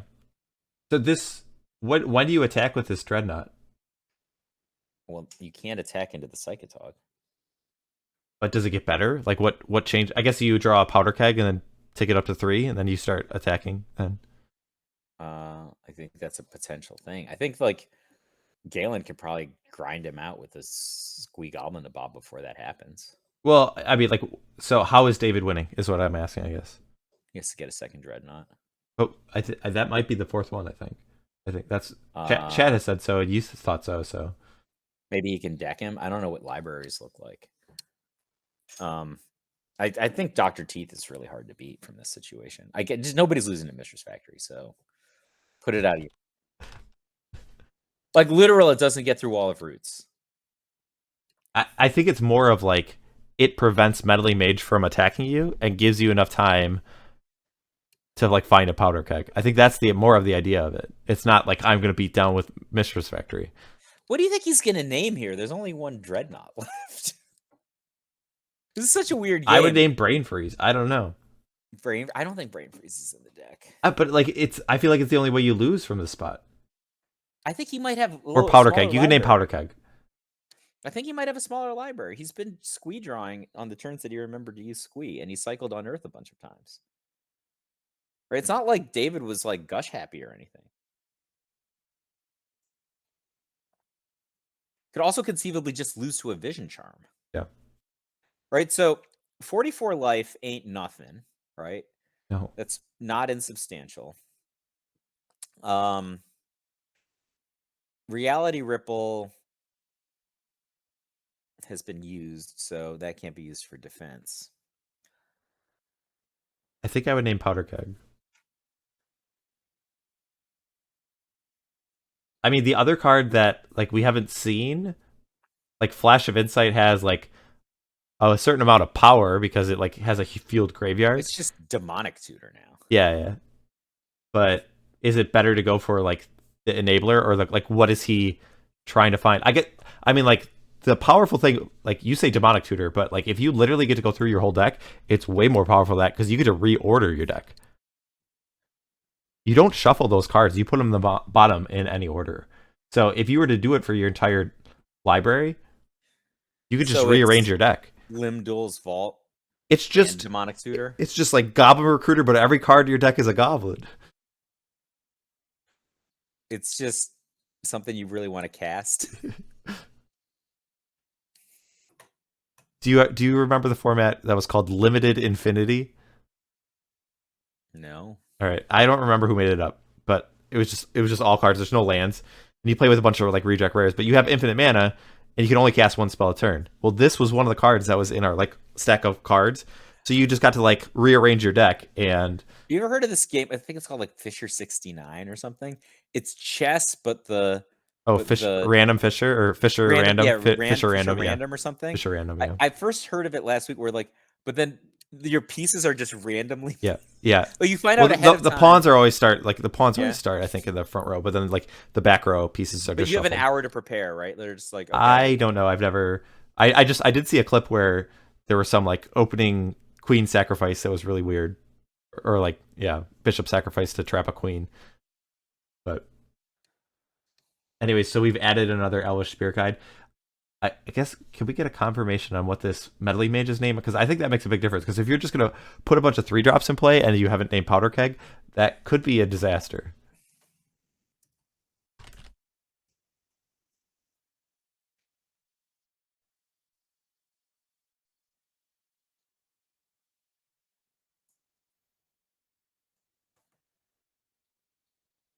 Foil. We've seen a number of foils. That's not the card I would name. He's just not worried about Powder Keg? Maybe he doesn't know if it's in David's deck. I guess he might just have like naturalizes, so he's like, oh. I think that survivaling away that Utabi Orangutan is going to haunt him. Wouldn't you want to have the Utabi Orangutan right here? Wouldn't it be great if it was in your deck? I say you're the one who was talking about not even boarding it in. Yeah, but I changed my mind. I was just like, but at that time I was just like, what if we just jammed? What if we just went for it? Yeah. But like, I think if you're going to play a grindy control game, of course you want the Utabi Orangutan.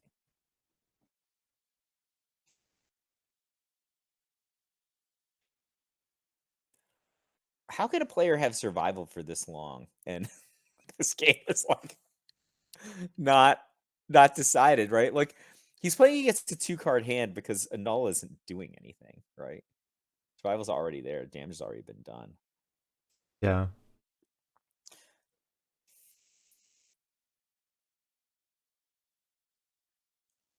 I think I would be trying to get in with the good doctor. So is Galen like thinning his deck, like getting out creatures that he doesn't want to draw? Is there a spell?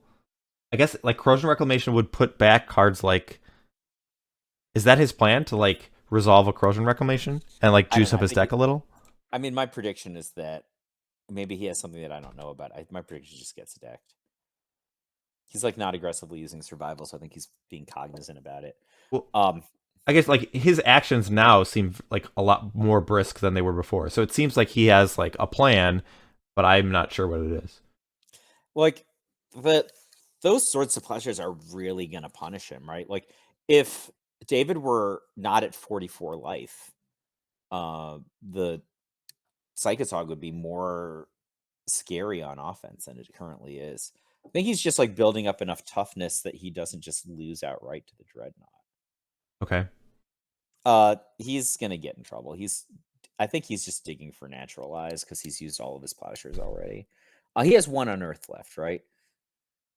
And Karmic Guide could be pretty good, right? I don't know if Karmic Guide for Guide's in the deck. I mean, like, if you're taking out the Druids, which does appear to be the case here, I don't know if Karmic Guide stays in. It's just a card that is awkward a lot of the time.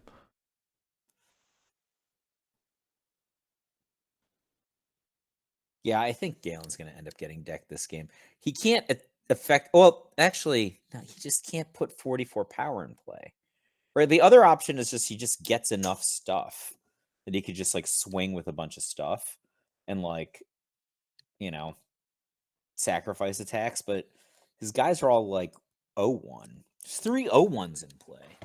Who gave Phyrexian Dreadnought Trample? I feel like I think if it were like not Trample, that card would be like really well balanced. You know, like, but it's just the fact that it's Trample makes it so dumb. Can you give it like the can't be blocked except by 3 or more creatures phrase or something? Well, no, like, I mean, like you could do stuff like block with an attunement and return the attunement to your hand. Like that would be a play pattern, right? That'd be cool. But it just tramples over the non-existent attunement now. But the play pattern would be I block with my Mog Fanatic and then I kill you. Yeah, but like, wouldn't that be better? I don't know. Wouldn't it be better if like the red deck had like a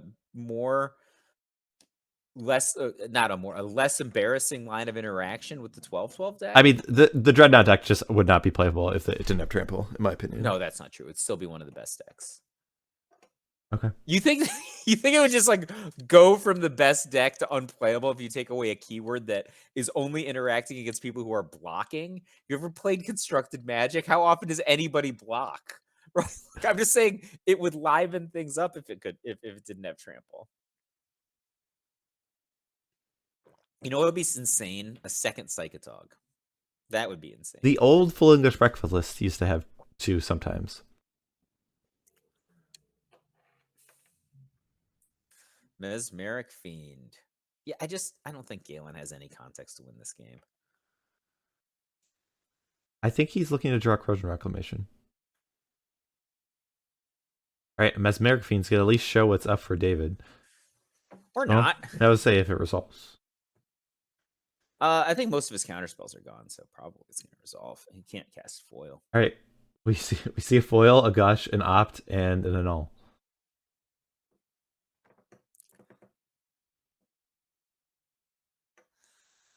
You know what would be insane? Wonder. Okay, a null was If he had taken. Island. Why?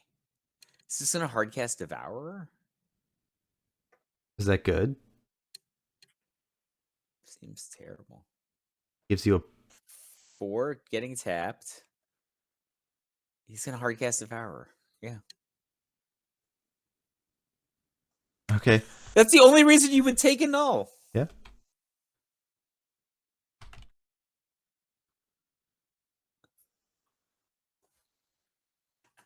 We might get to spin the roulette a little bit. I don't know. Just exiling your cards in your deck seems very, very risky in this situation. I mean, this game did get slow. Remember, you're like, oh, this game's gonna be slow. But then I was just like, you're a liar because David went off real fast, but Galen just drew all of his sorts of Plowshares and no naturalizes. I think notably he didn't draw any naturalizes. Mhm. You know, if they had naturalized instead of Swords of Plowshares, David's life total would be more manageable right now. Is it weird that like you asked me about like the Dreadnought decks and I said like I don't like playing them, but I really like the idea of when you just like turn into like this quasi Dreadnought but brain freeze kill deck. I don't know. To me that sounds like, and that's the part, like if David is playing this game and doesn't have a brain freeze, I mean I guess because Galen's deck is a lot smaller, he still might win, but it just seems like brain freeze would just be a much more reliable way of winning. And I get excited It's also about really good against your favorite full English breakfast card, Enlightened Tutor. She's like, I'm gonna Enlightened Tutor. Why does he's getting Oromancer? What's he getting back? Are there enchantments in his graveyard I don't know about? No, maybe he just wants another 2/2. I think, is he going to try to just go wide? That doesn't work. What do you mean? Because you're not killing him in one swing. Maybe he's going to go wide. Ataku. And I don't know, because there's 3 factories now. I'm telling you, those factories did not kill anyone.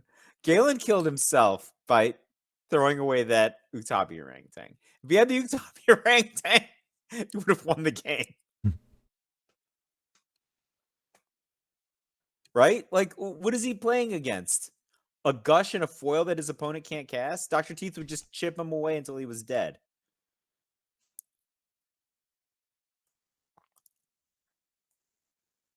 I think he's just going to go wide with everybody he can. And then I don't know how he's going to. There's still an Unearth. Okay. Unearth the Utabi orangutan. I think. Is there a point where David still wants to like start casting these gushes? Like, if you only need to be like at some point, I think you do. There's a powder keg.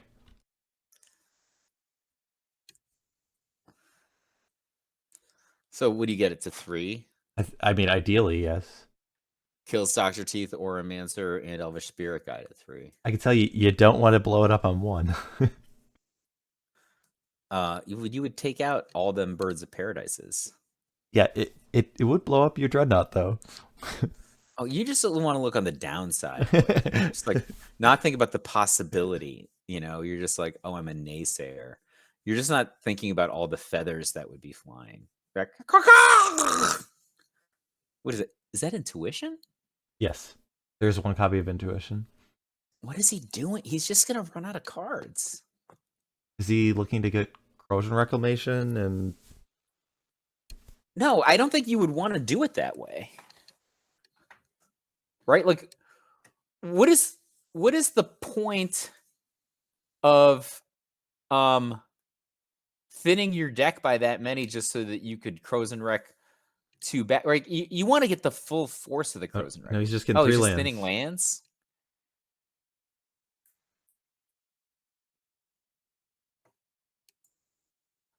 I mean, how many cards would you guess are in like Galen's deck? Like 12? I don't know. This Intuition just kind of hanging out, just on the battlefield. This is my time to shine.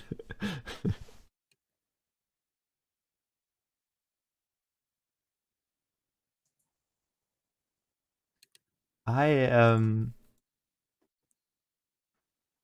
don't see the path that Galen is following. I guess I'm not sure what his game plan is.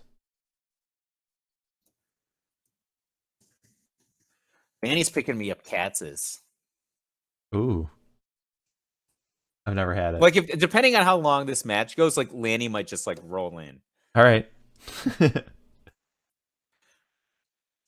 give him the reins while I eat my. I was gonna say sandwich, but we all know that I'm not gonna eat any of the bread.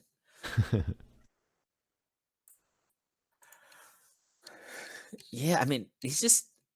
I don't think there's any reason to Intuition for 3 lands. It's just impatient, right? Like, well, I mean, a powder keg in play does change things. Like, it might be that you need to win before that gets to 3. I can see it there. But before... You think he doesn't have Naturalize? He's racing to Naturalize. Maybe. He just should not have discarded that Utabi ring. I just don't... Does David not have Misdirection in his deck? He definitely has Misdirection in his deck. Like, why is, like, Gush not getting cast? Like, hard cast it. Or alternate cast it. Either one. I don't think he wants to have it in his hand until he has to have it in his hand. Okay. I think that's why. Misdirection is an instant. It doesn't lose any optionality by being on top of his library. But if he has like a card like Flash of Insight, he wants that like in his graveyard. And I guess he has enough mana, he'd be able to do all those things in 1 turn. I mean, I think we're in agreement that David is way ahead right now. Yep. Wait, why is Galen just pushing all of his cards into the But showing a naturalize? What? I'm. It's unclear to me. Well, because if Galen would have tried to cast a naturalize, then David would at least respond No, with a gush. with a gush. I think Galen must have conceded there. But why not just attempt to go with a naturalize on a dreadnought?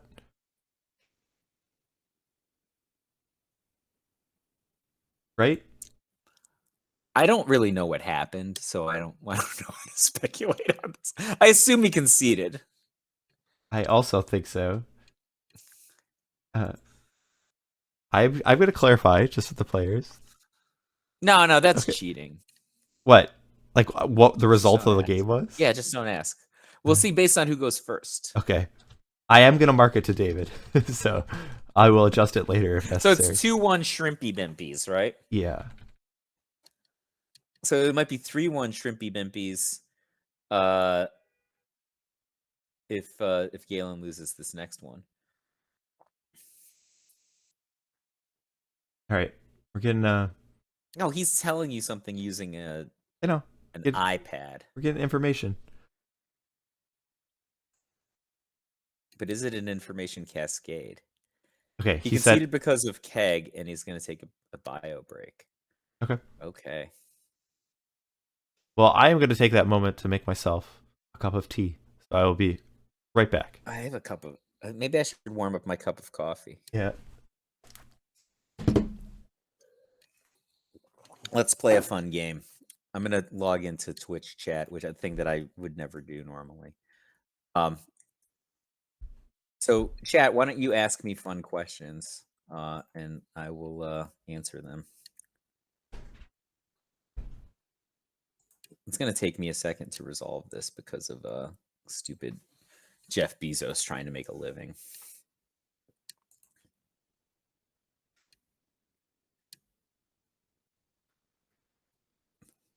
Do the Browns win the AFC North? I don't know anything about football. I haven't watched the Browns play since 1989. Sorry, Dirty Joe.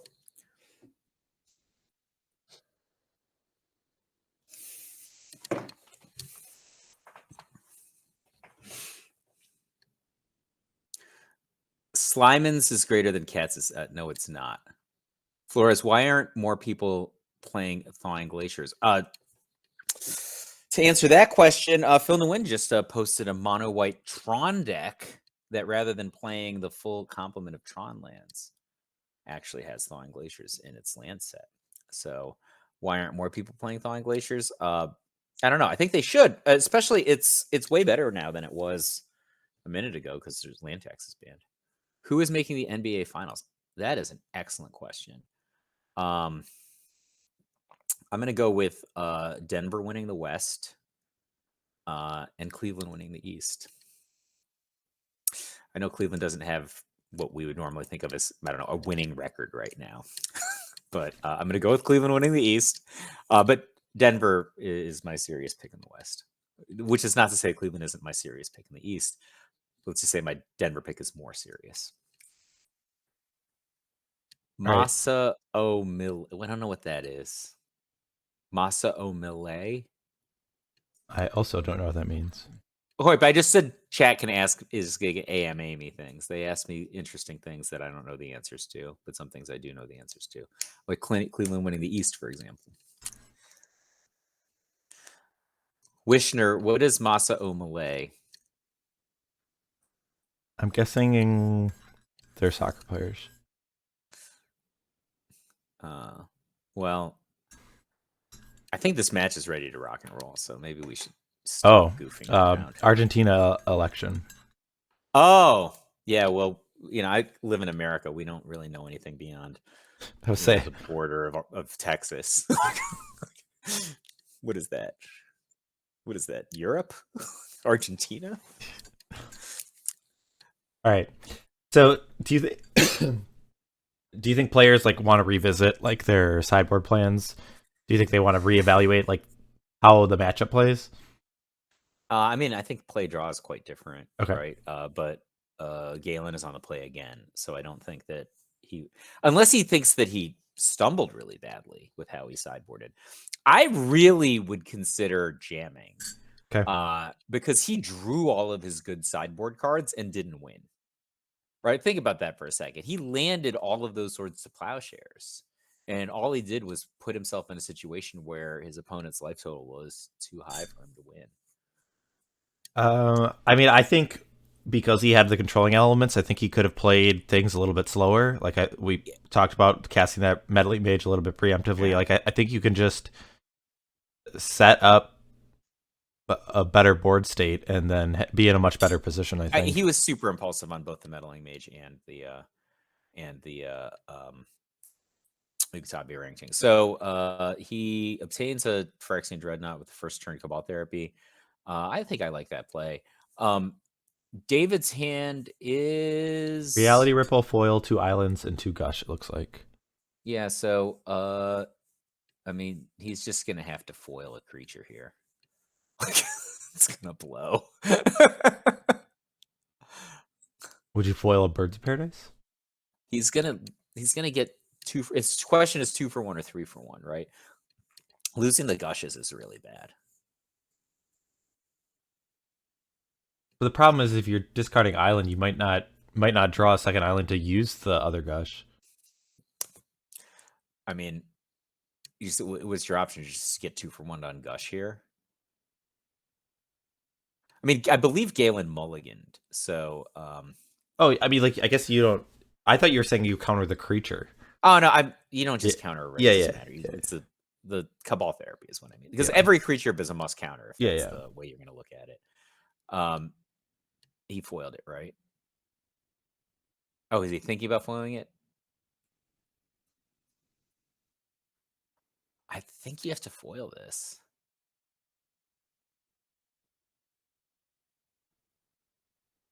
This is a damned if you do, damned if you do.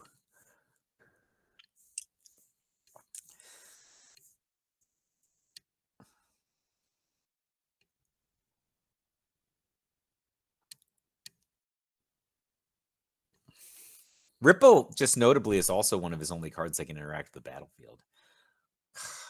Foil. No land for Galen. Okay. This is a huge island. I would say David kind of perked up. Seems excited about obviously. that. Unearth, Birds of Paradise. This is the opposite of last game. Like last game was like this furious array of like haymakers and powerful sideboard cards. This is like 2 mana screwed people like running into each other with their arms tied behind their backs in the middle of the street. Like, oh! Survival of the fittest. Floating 2 for what's going on here? Floating 2 for a Gush. Oh, counter Magia. That's a good one. This is so dodgy. If he doesn't have a land, look what do you do here? You just pass. I think you have to pass. It sucks.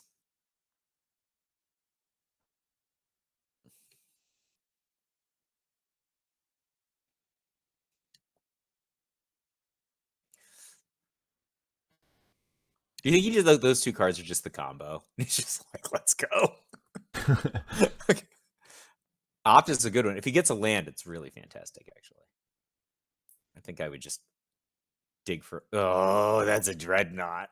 You can't put it on the bottom. He's just like, oh, shoot, I needed a land. He's gushing. Ooh, I told you it was a Dreadnought.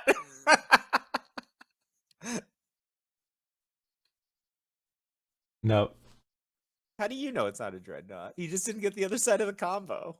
Oh, okay. All right. There's the other side of the combo. He left it on top for his Dreadnought.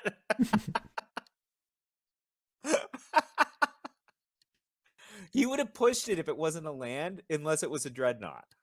I mean, there are cards you might keep, like Powder Keg. Nah, it's a Dreadnought. It's got to be a Dreadnought.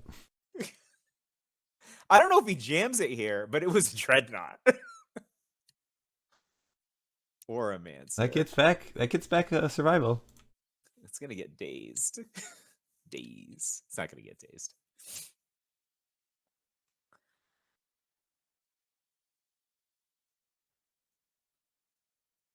Gonna get Foiled? foiled, right? Discarding Oh, Flash but of he Insight and threw Island. Flash, aka Demonic Tutor. Is he down to no lands? He needs a land. That was a land. Told you.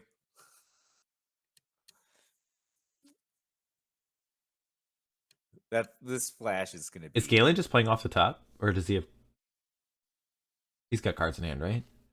I don't know. I can never see his hand. Doctor Teeth. All right.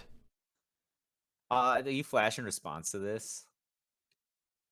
To try and get foiled? Like, that doctor is not that dangerous.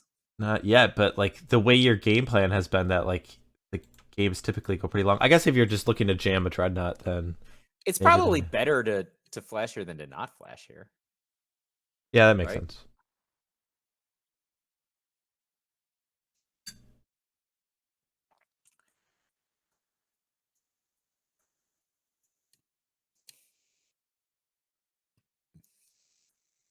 I think that doctor is just not scary though. He only has 3 cards in graveyard, I believe.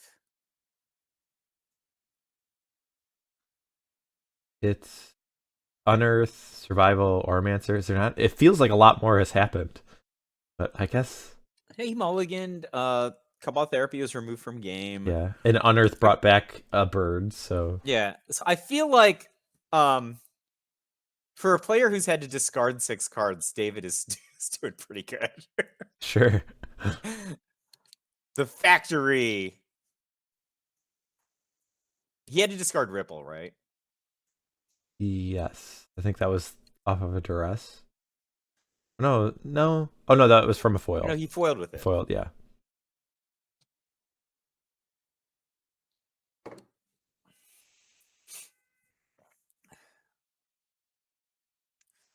You got a powder keg.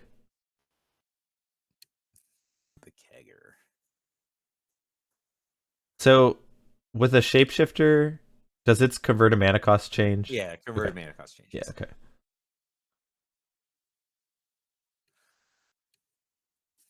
I'm all in on David winning now. Okay. I don't want to see an all Hermit FEB final. That would be. I think that would be like. You ever have matches that are just like painful to comment? It's just like, oh my god, I can't believe. I mean, probably just be this match. 2 ships passing in the night, right? Or does it No, I become think there's interactive? There's a lot of strategy, Okay. right? Like Swords of Plowshares is pretty interactive for some of the combos. All right. Yeah, I guess I was thinking pre-ported games, so Duress, Cabal Therapy are interactive for some of the combos. It is. I think that it probably really favors the player with momentum, right? It's often the player who went first. But I think that some stuff is going, mono blue. so interesting. Meddling Mage coming down after the powder keg, but I mean, I guess like David, I think wants it at 3 in some ways to get rid of the Psychatog, so it is diversified your. He also has time. Who knows? He might just have a naturalize in his. That's also true. And there's no threat, right? The threat, I'm putting threat in quotes, it's a Mistress Factory. All right, Yeah, there is a see? naturalize. Ooh! Did it get phased out? Yeah. Phase out my powder keg. So that would retain its counter. Yes, right? yes. One of the worst mistakes I've ever seen was a player phased out his Winter Orb in response to a disenchant, which did not work out for him. The The Do we opposing know what that player Meddling Mage has named? Is it? I assume it just says DN, but I don't know. I can't read it. DN is probably Dreadnought. Yeah. Well, yes. I can't read it. That's what I'm assuming it says because it doesn't look like very much is written.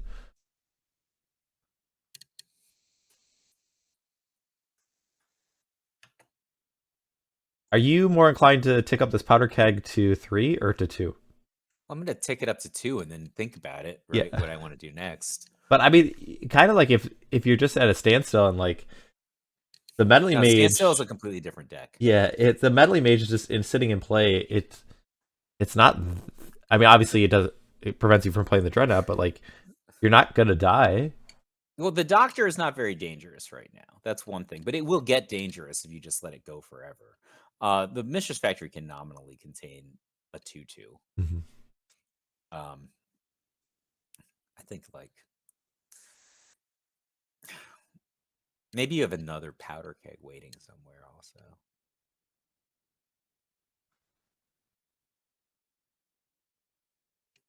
Can we appreciate the Mistress Factory a little bit here? Like, there would just be chip damage for like how many turns? He could. There's nothing stopping the Psychatog from just coming in. Do you think Galen should be attacking with the Psychatog? I He probably should be, right? mean, I don't think that's a race that. Ask me again how I feel about the Mistress Factory. How do you feel about the Mistress Factory? It's not doing anything. It's preventing a Meddling Mage from attacking. I mean, but that Squee is like humiliating. And now our powder That keg Mistress can go to Factory. 3 and get Squee and Psychatog. What a victorious powder keg that is. I do like the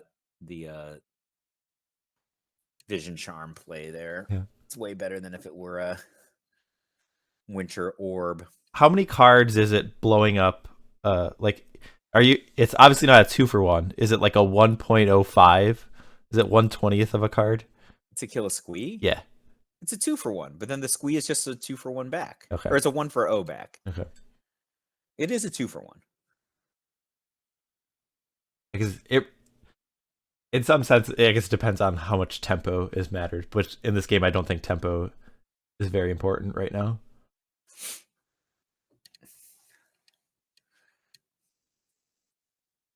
I love the doctor. He's a proctologist, I gotta tell you. That's what's your speciality? Dentistry? Wrong side of the funnel. It's like, my name's Dr. Teeth, but I'm a proctologist. Just look at him. That guy is a proctologist.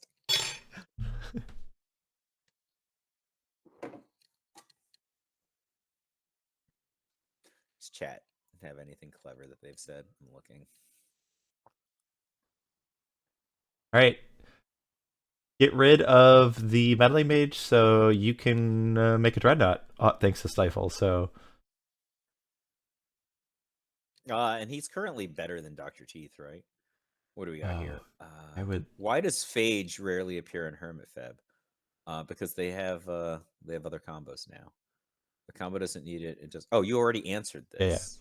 Yeah. Basically, like the combo that uses like the Akroma, the Phage isn't necessary because you would still use all those cards initially, and like the Psychatog's already, I think, part of that combo of how it would do it, and so the Phage is kind of redundant. Just Flores still hate Factory. I don't hate Factory. There's a Naturalize being cast, and we have another Vision Charm to phase out and protect our Dreadnought. That will allow the Doctor and Squee. That's like what a great attacking combo. Squee and Psychatog. Just get in for 2. Yeah. How much is that? 2. Take it. I'm looking. The Doctor doesn't have his. If he had his like tongue lolling out, I think he could be like, taste it. Yes. He can't say taste it. He just tells him to take it. It's just like send the Dreadnought here, right? Yeah. Oh, okay. Oh my god, that is massive disrespect. Like, Yeah, I don't. just like I do not care. Wow. Well, he also has his Ripple gone, right? He just doesn't think anything can go wrong here. All right. That match? Was that? I guess. Yeah, I think so. Yeah, I would say like. Was the Psychatog not anywhere close to like getting a point of? I guess that probably not. So. Not enough cards Yeah, in I think hand. there's like 4 cards in the graveyard or something. All right, let's jump down to the players.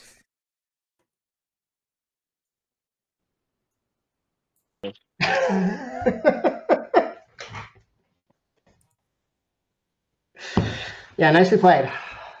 You too. I bet. I mean, you had some amazing lines in that the first few games where, I did my calculations. Like, okay, I got the double foil. I'm good. I'm not going to die next turn.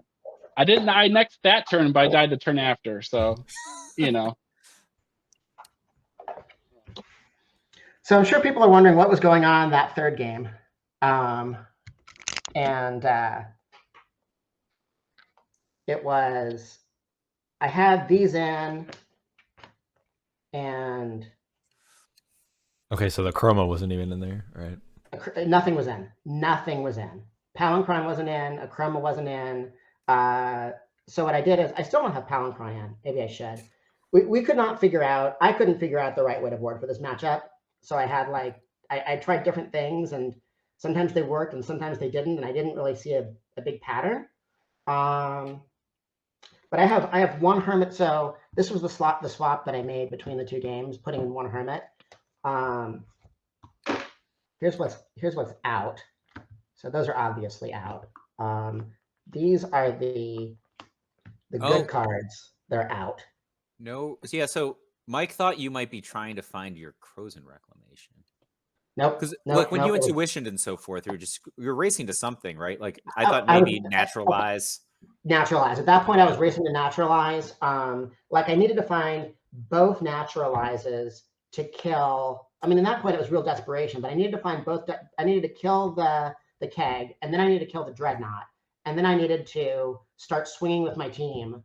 Somehow getting through the. Which did you still have an Unearth in your deck, or had you Nope, cycled all your? all my Unearths were gone. My Unearths and shifters were gone. So I arguably misplayed by not protecting the second shifter more. More carefully.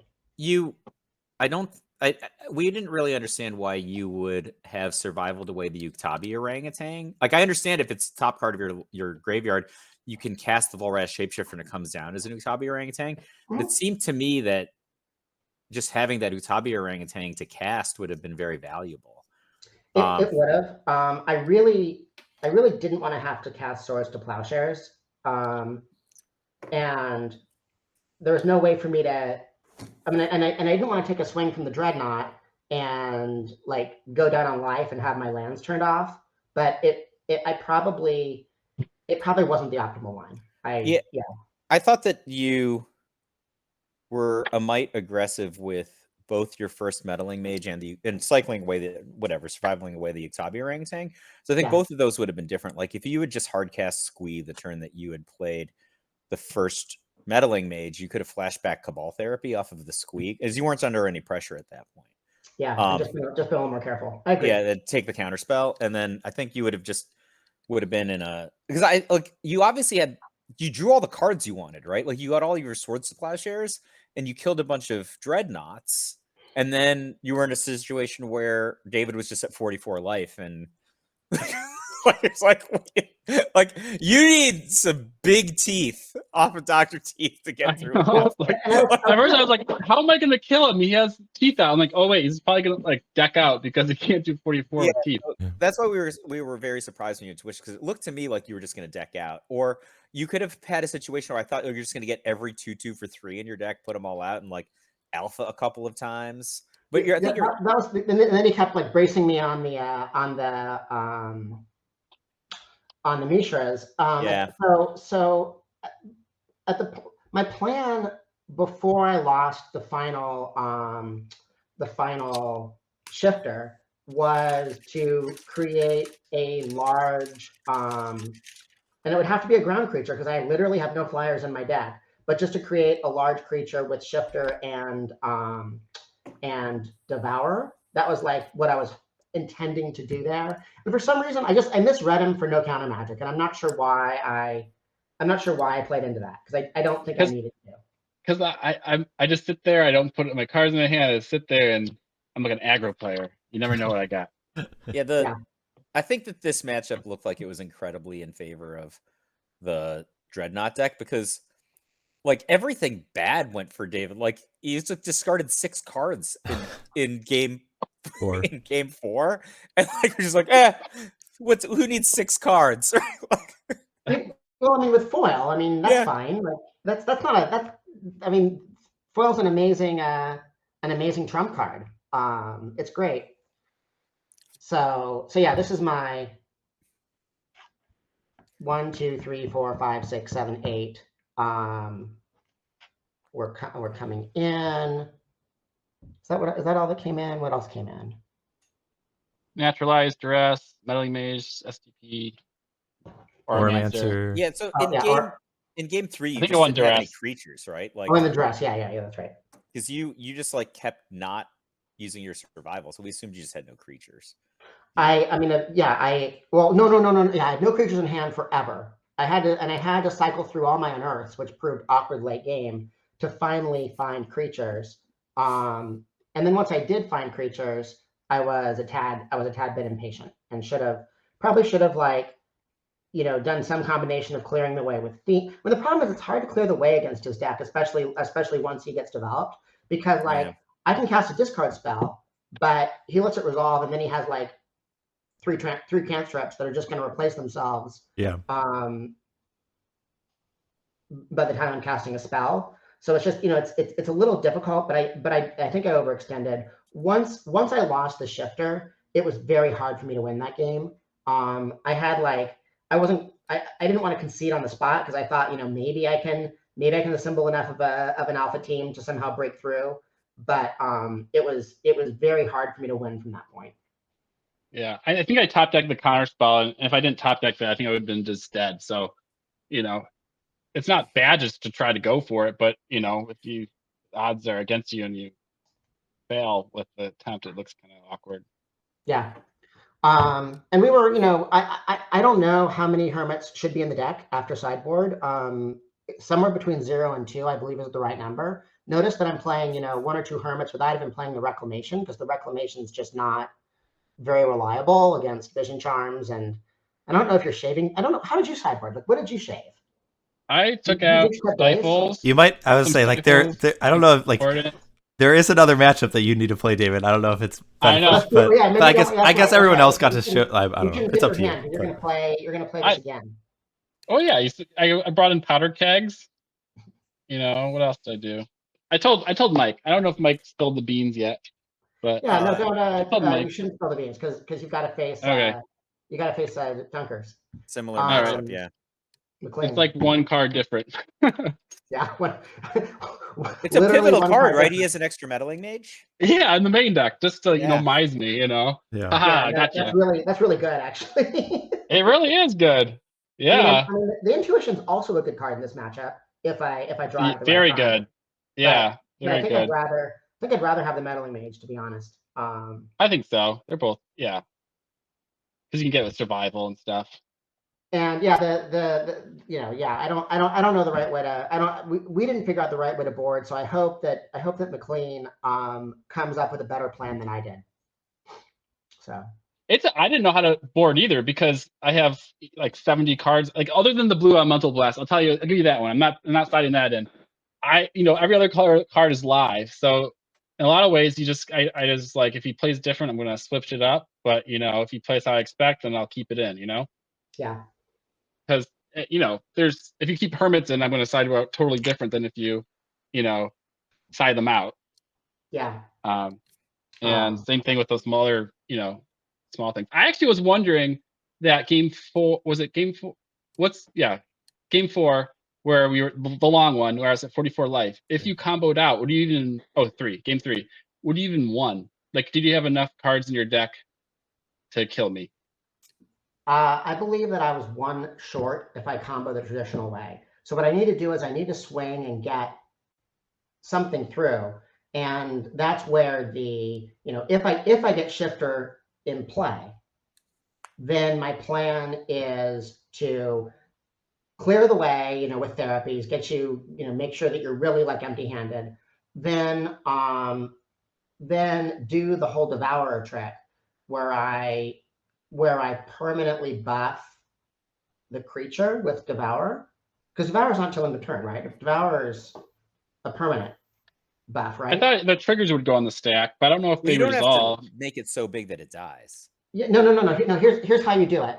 The way you do It's not a trigger. It's a trigger. I respond to the activations. So I put it in the graveyard, and then I say, maybe I make it like a 15-15. But I don't actually make it that. I just have activations all up on the stack. And then before those activations resolve that are all on the stack, I discard literally anything and turn it back into a shifter or activate survival for like whatever. And then those things resolve, and there's no death trigger. Got it. So I made So it doesn't really matter how much life I'm at. at. So that was the plan, but that all fell apart when I didn't actually resolve Shifter. Which Got it. So, again, I think that was the inflection point of the game. I think I was doing fine until I just was a little bit hasty in that moment. Yeah, because it was your last chance. Yeah, because that was literally my last chance. If that goes away, then it's like I don't really have a good plan left. Yeah. Especially without Akroma and Guide in my deck. Yeah, because I'm not an expert at Hermit FEB, but I was thinking, like, what if he like swords me twice? Like, I'm at 40 plus life. Like, how does is the combo still alive? Like. So the Hermit combo is dead. Yeah. The Hermit side of the deck cannot deal. In fact, the Hermit side of the deck can, depending on like your precise configuration, sometimes is just put offline by a single swords on by 32 life. Like it can't always deal 32 life depending on what you've how many permanents in play in hand. I mean, depending on how many cards you got, like I think it might be sometimes possible, or maybe you can do it through like 2 swings if I flash back. That might be a way to get past it. But the traditional one-shot deal, I don't think it ever deals 32. Which is actually one reason that Hermit is not very good in this matchup. I'm likely to have to cast a Swords to Plowshares at some point. And in addition to all of your ways to disrupt Hermit, which are all legit and high, and high stakes for me, also just a single Swords to Plowshares suddenly makes Hermit like, a difficult, if not impossible way to win. Yeah, because if you've exiled your whole deck, that's only 30 damage from the graveyard. So you need. If I have these cards in, then these cards. If I've got Akroma and Guide and Palinchron in, and I'm going to have at least one of those out almost certainly, then I can feb. I can probably feb through 48. That's probably doable. But even if I can't, like just setting up a situation where I attack with Akroma like once or twice, if I get myself into a commanding position, that of course never happens. Well, I think not thinking about it a little bit more. Wouldn't you do the Devourer combo, and then you would then transition into the. Well, you can't with the configuration, but if you have the Akroma, then you can actually attack, and then you can go back at the same turn. Otherwise, it's a slow roll, which can be fine if we're in like one of those like super long stalemates, and I've got Mage in play locking out your dreadnoughts, like. It can work out. I mean, you're going to be able to chump with Mishra's factory for a few turns. So, but I mean, I felt like I had a plan in that third game, even with you at 48 life, until I didn't protect the shifter. So if you do go for that line, what happens if they have a vision charm? Like you put all the things on the stack to make it big, and then I'm very switch. sad. Well, actually, no, I'm fine because so I don't think it really disrupts it because I do all these responses. I've got like 10 activations of Devourer on the stack, or 15 or whatever. 15 activations of Devourer on the stack. I'm planning to turn it into something different. Your vision charming me just makes it, dictate what it turns into when all of those counters come. You could phase out the Devourer at that point before those triggers. Out the Devourer, but the Devourer is going to come back with its stats, right?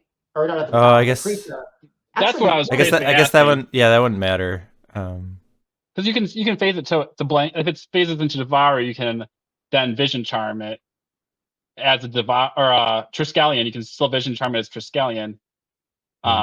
Which you could switch it to a different creature. But I just was wondering, does it come back with the counters? Yeah. I think so, but again, I'm not planning to turn a Triskelion right away because I don't think I have enough CMC in my deck to kill you. I'm planning to leave it as Devourer, or sorry, as a creature with a bunch of Devourer buffs sitting on it. And I don't think that there's an opportunity for you to vision charm it because it won't be. I think you're right. An artifact. Yeah, I think you're right. I think you just make it like a Birds of Paradise and it's flying and or literally like discard a land and it's literally a shifter. Yeah, that too. Can't you just win by like I mean, regardless of what life total David is at, just like make a bunch of like Uktabi orangutans and meddling mages and just get in a bunch of Well, times. that was my Like- plan B in game 4, and you saw how well that went. I was able to assemble this like really big team, but he was able to keep pace with a combination of Mishra's Factories, Dreadnought, and Keg that eventually, even me putting literally every 2/2 in my deck into play, wasn't able to outpace his like relevant card production that trumped that swarm. Yeah, I guess Keg is because your guys are all 3 casting costs for the most part. But I mean, even the Mishras, like once it gets 3 Mishras into play, like how am I getting through on the ground for 48 damage with a bunch of Grey Ogres? Like it's hard. I was ready to triple block that Devourer. I was like, I'm like, I don't need to counter this. I opted into the last factory. I'm like, I'm just keeping that. You can have your 6 power guy. Yeah. Well, you played very, very well. Congratulations, nicely done. And I'm really excited to watch the replay of this. Yeah. Well, thank you, Galen. You played amazing too. I mean, you're playing a master when they find lines you didn't even know existed. So Well, that, I don't think I played. Like I said before, I am 100% sure I didn't play these games optimally. It's a hard deck to play, and I'm still learning. Galen, where do you live? I'm Sacramento, California. Oh, you guys are California guys. David, are you in a gym? Oh yeah, I'm in the basement. I got gym stuff behind me. Oh yeah, but you've got like rings. Oh my god, you must. Yeah. What are you like trying to compete with David Tao? Right, like. I'm scrawny and white, so I don't know. Probably not getting there. Yeah, but I mean, he doesn't have rings.